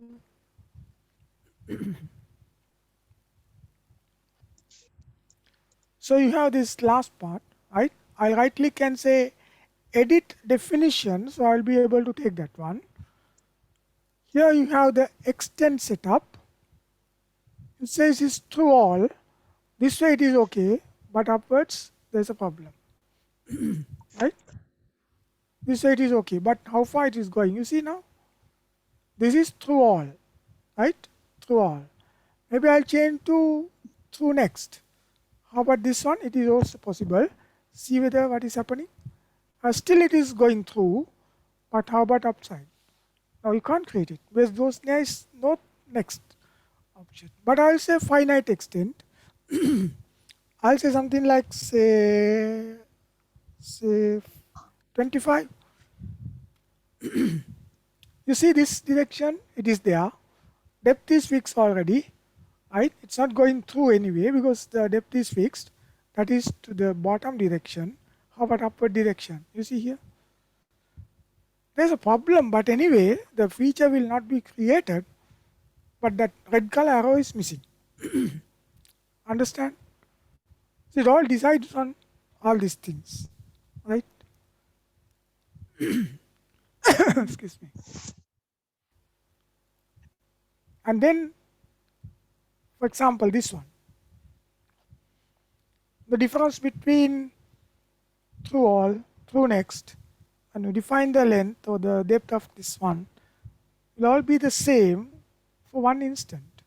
But when you try to change this, it's going to be difficult. This is example case 4. Right? Let me close this.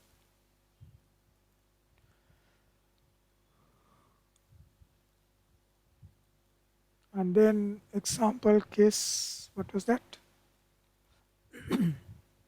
Case 4, right? I'll open the case 4, for example. Where is it? Is it here or somewhere else?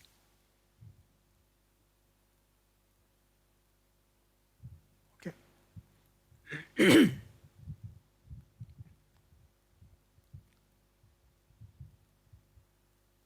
Maybe 4 or 4A. Okay, I can try sketching on this thing, or maybe to save the time, maybe I'll try.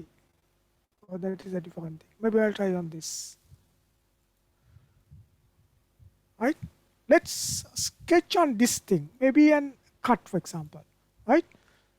Coincident plane. I'm going to select this plane, and then just have a circle. I'm not worried about the size and the location. I just want to show you the feature. Finish. Right? And then you will see the option here. It says here what? Through all. To this side, it will create through all. Through all, it will go through the whole thing over there. Then I'll try the through next. This side you have through next. And how about this side? Only one option. Can you see here? But it's not going through to the other end. But again, through all, This is the same. This side is also the same. Right? You see the difference right now. Right? So understand these things by simply practicing these things. Right? Practicing these things. Or if I change this one, I just create the sketch again. Remember, this is protrusion this time. Adding this one, adding material. Earlier it was cut. Then I am going to remove some material. Add some material. Close it. Again, you can say this is finite extent. You can go up to whatever the depth you want, right? Or you can even say from to extent. But I'll say through all. Here, through all. Through all. You see, it looks the same, right? Looks the same. But say through next. Through next. That's problem. You see now? Extrude cannot be created. You see, read the what it appears on the screen. No material addition. Next means the end of this particular, the middle part. You are not going to add any material over there. It's the same thing, material is already there. You see, the behavior is different. Right? If you can understand all these things, you are not going to do, the unwanted things and just, play around all these things from time to time and then end up with something which is very unknown. Now, let's say the 4A part.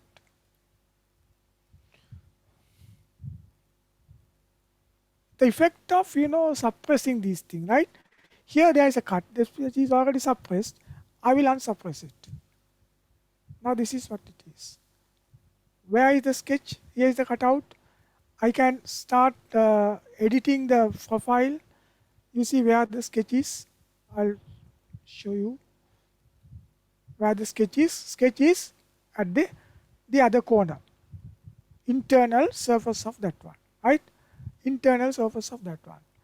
So when I say, for example, profile, side step, and then the extend step here, it says through next.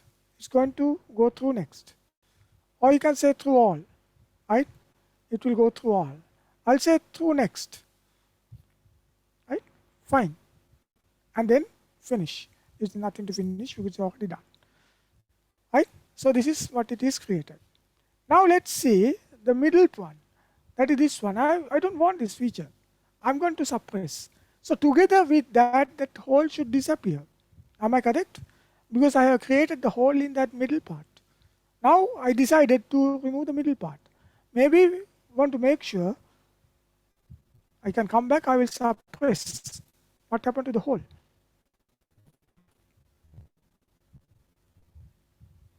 What happened to the hole? You see, it goes through the next. This is something unwanted, right? This is something unwanted. You can't simply do like this. Just because the instantaneous solution is there, don't select your options. You have to be very careful. Maybe the parts that you are doing is very simple today, but the same experience you need to carry on to make even the complicated parts. At that time you feel how difficult it could be. If you learn these things systematically, then there won't be much issues of identifying the thing. So this is what I am going to demonstrate here. Right? Through all, through next. Study them. Right? Study them. The effect of feature suppression. Now this is very simple because it's only few features. Now it could even extend or propagate to the assembly levels, sub-assembly levels. Without your notice, you don't realize that there is something wrong is happening.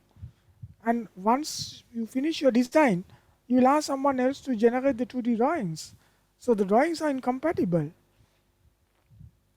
And then you send them to different places. They manufacture. It's not their part to check your design again. And then the manufactured items are there and then you try to assemble it. Then you realize this, a big mistake has happened somewhere. Right? So this is what you should practice. Even if you do the most simplest product in your life, you still have the same way to model, right? You still have the same way to model, right? So when you suppress, you think of this one. I mean, at this particular instant, you are not even thinking of what you call suppressing the item.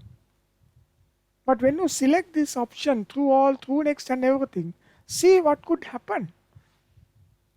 Because it's easy for you to think one part by one, feature by feature. Think whether if I, by any chance, if I select this option, what will happen to this? Right? You can practice similar things, right? So do not create features for immediate needs.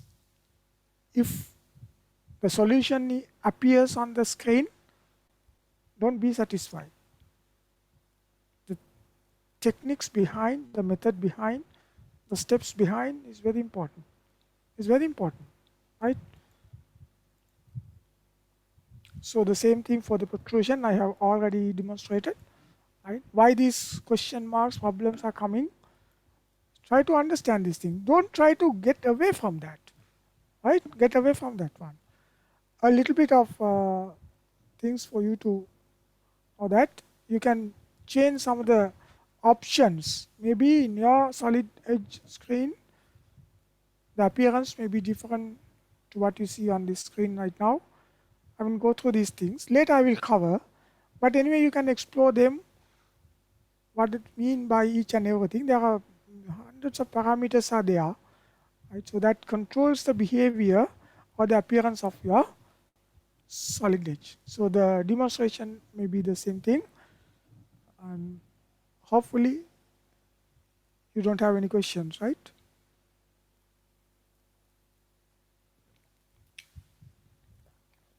Okay.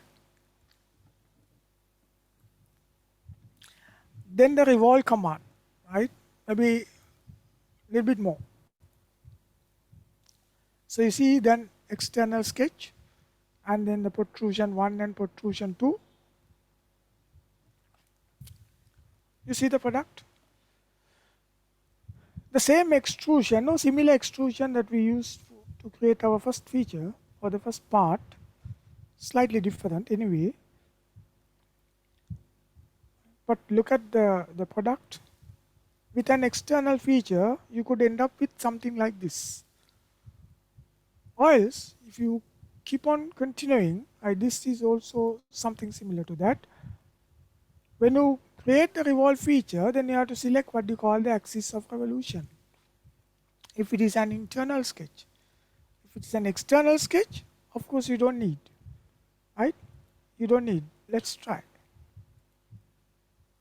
This is the part, right? So, and then when you are dimensioning,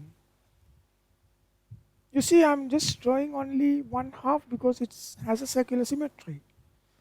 But once I complete the part, this 10 should be read as what? Diameter 20. Not as 10. This is a linear dimension. Yes, because you have created a line. But when you revolve it and then created the part, it should indicate as diameter 20 and so as the 32 and 50. So how do I use the dimension tool to apply it like this? I applied only for the 32 and 50, but I left the 10 still. So these are some of the things that you need to learn, right? It will satisfy.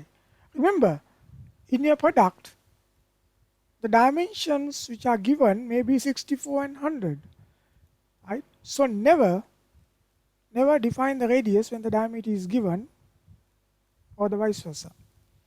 Very often people do this.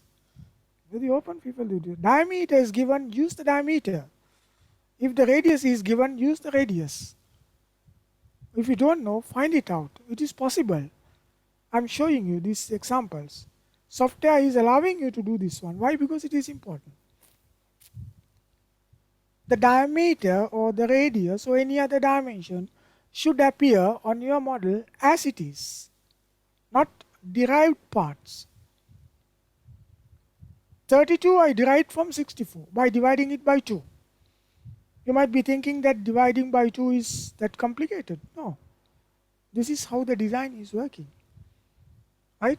This is how the design is working. And look at this part. Same thing. I did add some more features and then converted it to a part like this. You can even section it through imaginary planes and see what is inside. Right? And end up with creating more what you call the realistic figures like that. Right? You can make it even more complicated.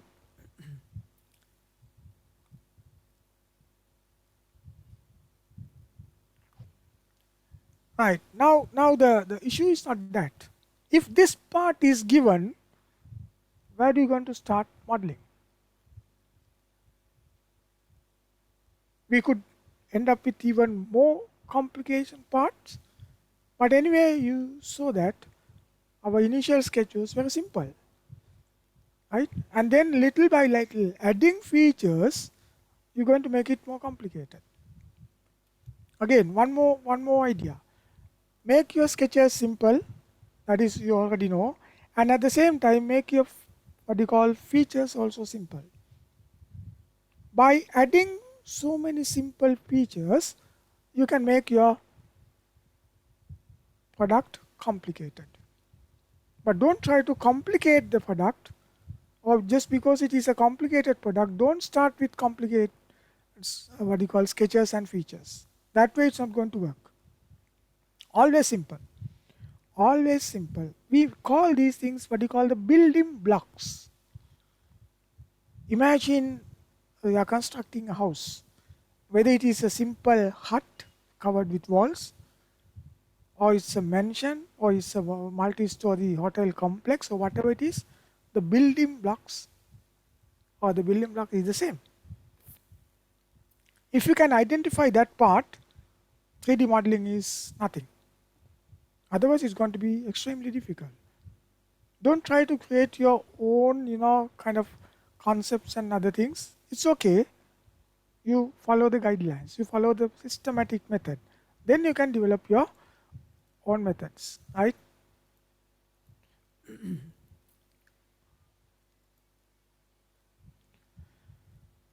You want me to demonstrate that one also? I can't remember what part is that one.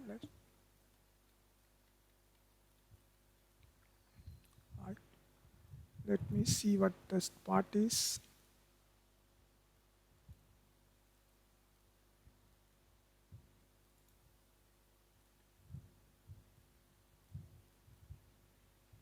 Maybe I'll try to open it. Maybe I'll try to start with new part so that you can see it very clearly. Say, I'll not use the dimensions and try to fully define it because it is complicated. So I'm going to, as usual, start with a external sketch. Okay, you select this plane, right, and you create something similar to that. Don't worry what the part looks like. Okay, I'll just finish here and then over here. Okay, it's done. Right, now remember this is an external sketch, right? And I'm not going to define what you call axis of revolution. But there, if you want, you can define the axis of revolution. But for internal sketches, you must. Why is that? Because when you select this one, right, you can finish the sketch and cancel this step because I'm not going to continue with the sketching. So when you select revolve command, here you have to select from the plane. I select this one, it's a chain, right? Select from sketch, I select the chain. And you see here. And then finish, accept the selection. Then axis of revolution. I can select, for example, this one. I can select, for example, this one. Or I can select from this one. Maybe I select this one, for example. I select this. Now you see it's already over there. Right? Maybe I'll say this is 180. Finish, and then click here, and then you can finish. I'm not going to close this dialog box. I'm going to still use this one, and then still create what you call the revolution. Now this time I'm going to change the axis of revolution, maybe to this one, right? Or maybe to this one. I can try to this one. Now you see I'm going to create it like this. Or you're going to create it into the opposite direction, or maybe this direction, or full circle. I'll say this is again 180, right? And then finish, right? Up, click here and then finish. So I cancelled it. So this is what you have. Maybe I turn off the planes, or not the part, the planes. You see, it is like this now. I can even turn off the sketch if you find it difficult to realize that. Right? So this is how it is going to be. And then maybe I'm going to again take a revolve cut, for example. Revolve cut this time. Right? I'm not going to select the sketch because it's already there. I can't do that one. I select the coincident plane, and maybe I'm going to select this plane. Right? And then I'm going to use some of the options here. You can say there is an option called offset. I select this offset. What are the other options available? Symmetric offset. No, I don't want to offset into both sides. I want only into one side. Right? Select this. Click here. You see the how much is the offset distance. Maybe I'll say something like 10. This is the problem because I didn't put the dimensions earlier. Anyway, let's try. Right? So I select this one. Click here. Nothing happens. Right? And then because it's still selecting, select this. Select that. Select that. Now when I'm selecting this, I'm in trouble. I don't know because there are too many edges coincide with each other. Move this one. Select this edge and select that edge. Otherwise you could end up with selecting even this one. Right? And then accept. Right? So which side you want? This side or that side? You see the 10 is too much. I'll say something like 4 for example, right? Onto this side. Click here, right? So that is finish. Now it's a problem, you see now. The revolve feature must have an axis. Why? Because I have selected the external thing. I can go to sketch or fail feature, right? You see now it is, I'm still in this one. If you finish the sketch, it will create an external sketch, right? I'll go to the sketch setup, draw for file steps. Now you see, it looks like that it's already done. You see? Revolve, cut or something like this. Maybe I'll select from the existing sketch. Okay, let's say cancel this, is gone. Now I will start creating this one. Again the same thing, right? Revolve cut. Select this plane, coincident plane, like this. Okay, and then again I will use the offset command, say 4 millimeters. I'll select, maybe I could say single or a chain. I will select for example this. Still you can see, now you see it's going to select something else. Be careful. Select this one, this edge. Make sure that you select what you want exactly. Right? When you say chain, this is what is going to happen. Because it's going to select all these edges which are connected to each other. Right? I'll say deselect. Then I go back to single. You try these various options. So now I'm going to select one edge at a time. I'm going to select only one edge at a time. Make sure what you're doing is correct. And then accept. Okay? So that is done. Then I can go and select here, for example, the axis of revolution. I'd select that one. Remember, I would select this one as my axis of revolution. It's done. Right? And then say finish. Now it's already done. Sketch setup is already done. I don't know where I am. Right? So There's something wrong. Maybe I was in the middle of the other part, I think. That is why it is not coming up.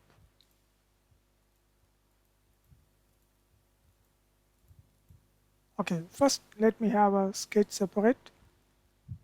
When your dialog box is not closed fully, this could happen, right? So I'm going to use the offset command, 4 millimeters, and then make it single.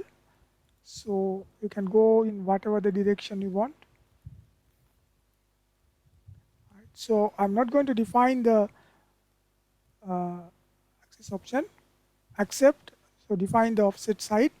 I think earlier I missed that one, and then say finish only one time, right? Right click and finish, right? Right click and finish, and then you can close this one because you're creating only the sketch.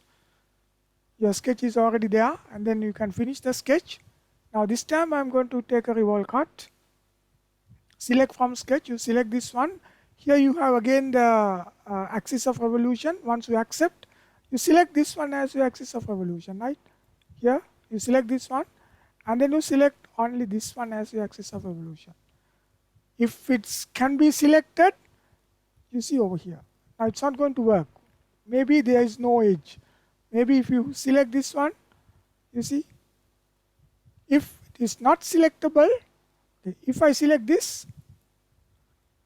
now it is possible, right?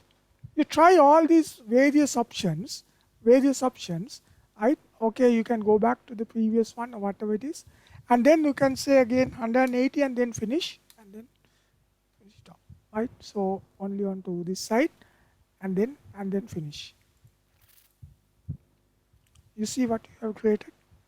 Something like this. Similarly, you do it in this way around, right? And it is the same sketch, you remember. I'm going to finish this. Right click and say edit sketch, edit profile, right? I'm going to maybe alter it slightly, or maybe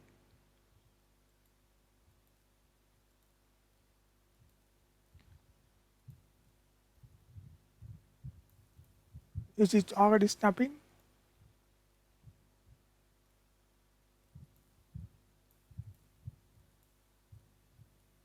Okay, I'm going to alter it slightly like this. I hope that 4 millimeters would be enough, right? And then finish. And then finish. If your dimensions are within the thing, you see now everything is updated from one sketch.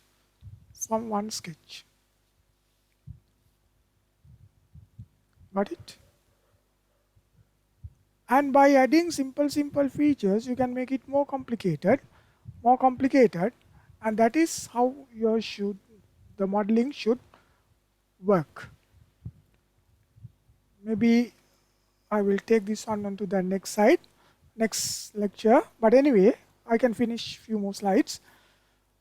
A bit of advice before continuing. Do not blindly follow others, but learn from others.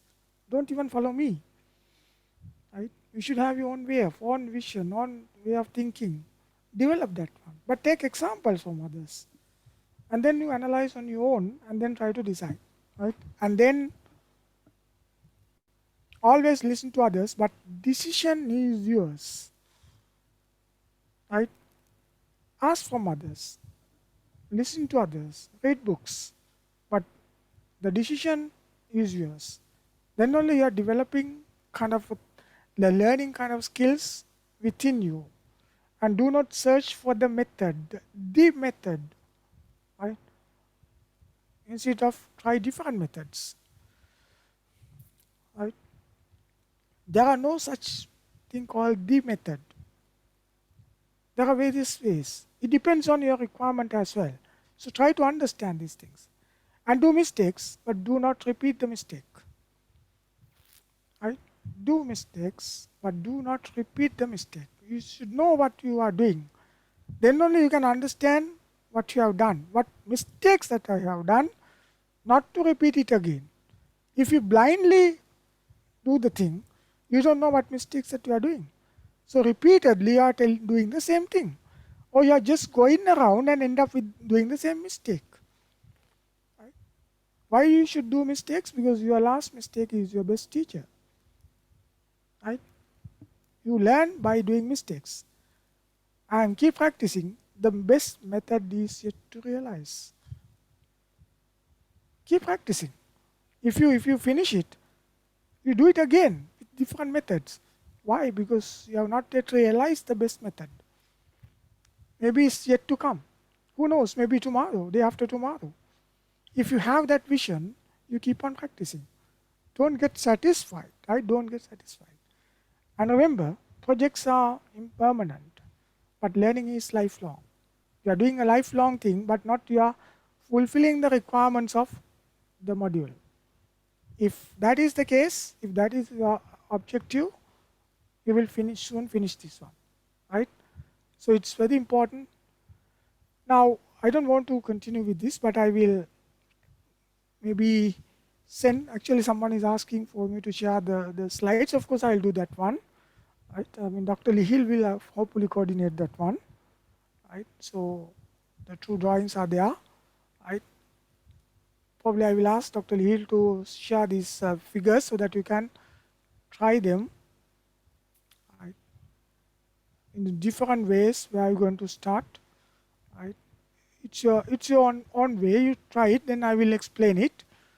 And this one also, right? And maybe here, just a model, no dimensions whatsoever.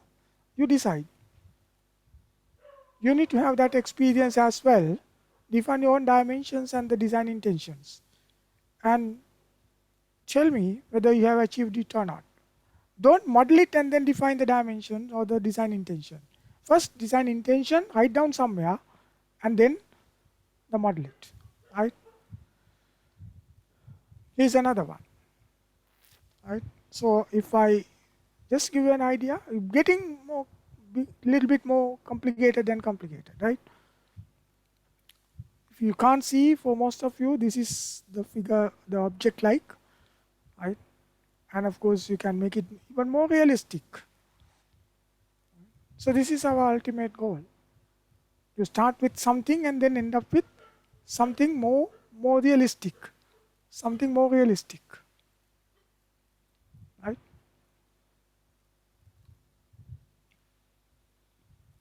So because it's time to wind up, that's why I just rushed to the last few slides, but I will take them up again in my next class if it is there. I hope it's there. Right. Now I need your kind of feedback. Right? So let me see.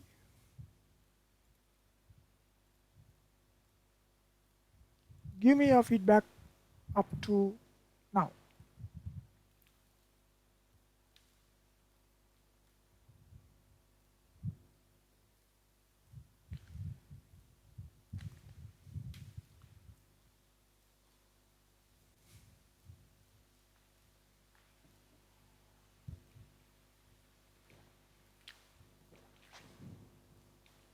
It is anonymous, don't worry. I'm not going to see your names.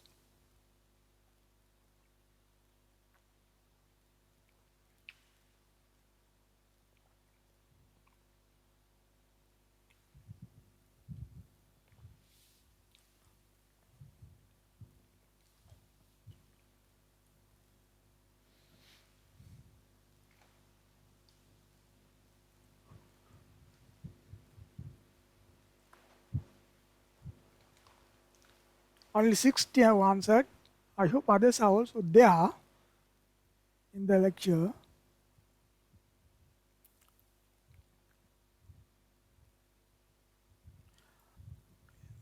Of course, you can watch this recording again and then do it leisurely, but you know that your life is not always like that.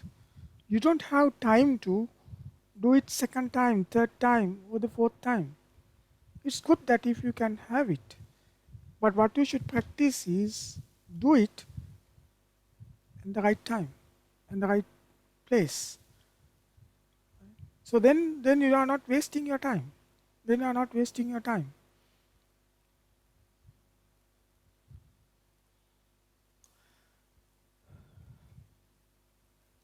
Okay, so maybe I will stop the around 80 or 91, maybe excluding me, maybe say 90, or only 63 have answered. So I will, 65 has been answered.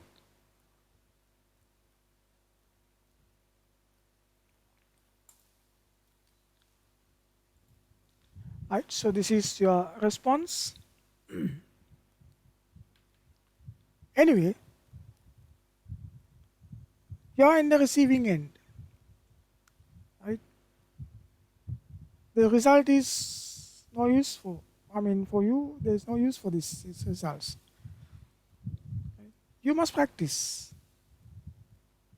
Try to achieve the desired level of the skills in modeling before you start your real work in your module, the design project. At that time, you find it extremely easy. So you are not putting any extra effort to model design. So these days you can do that one. Spend more time on this, or in between your studies, you can just as a kind of a hobby, you can start doing this one. And then one day you're going to be very good in solid modeling. Right. So sorry to take you just about 15 minutes because we need to stop. We have another session going on. So let me wind up. Hopefully we will meet again. Remember, the things are getting more and more complicated. And for those who weak, so talk to Dr. Lihil. I will arrange one maybe additional, maybe much simpler thing. But of course, expect you to ask some questions. Then I will respond to those questions. Right? So with that, is it okay if I stop the session right now?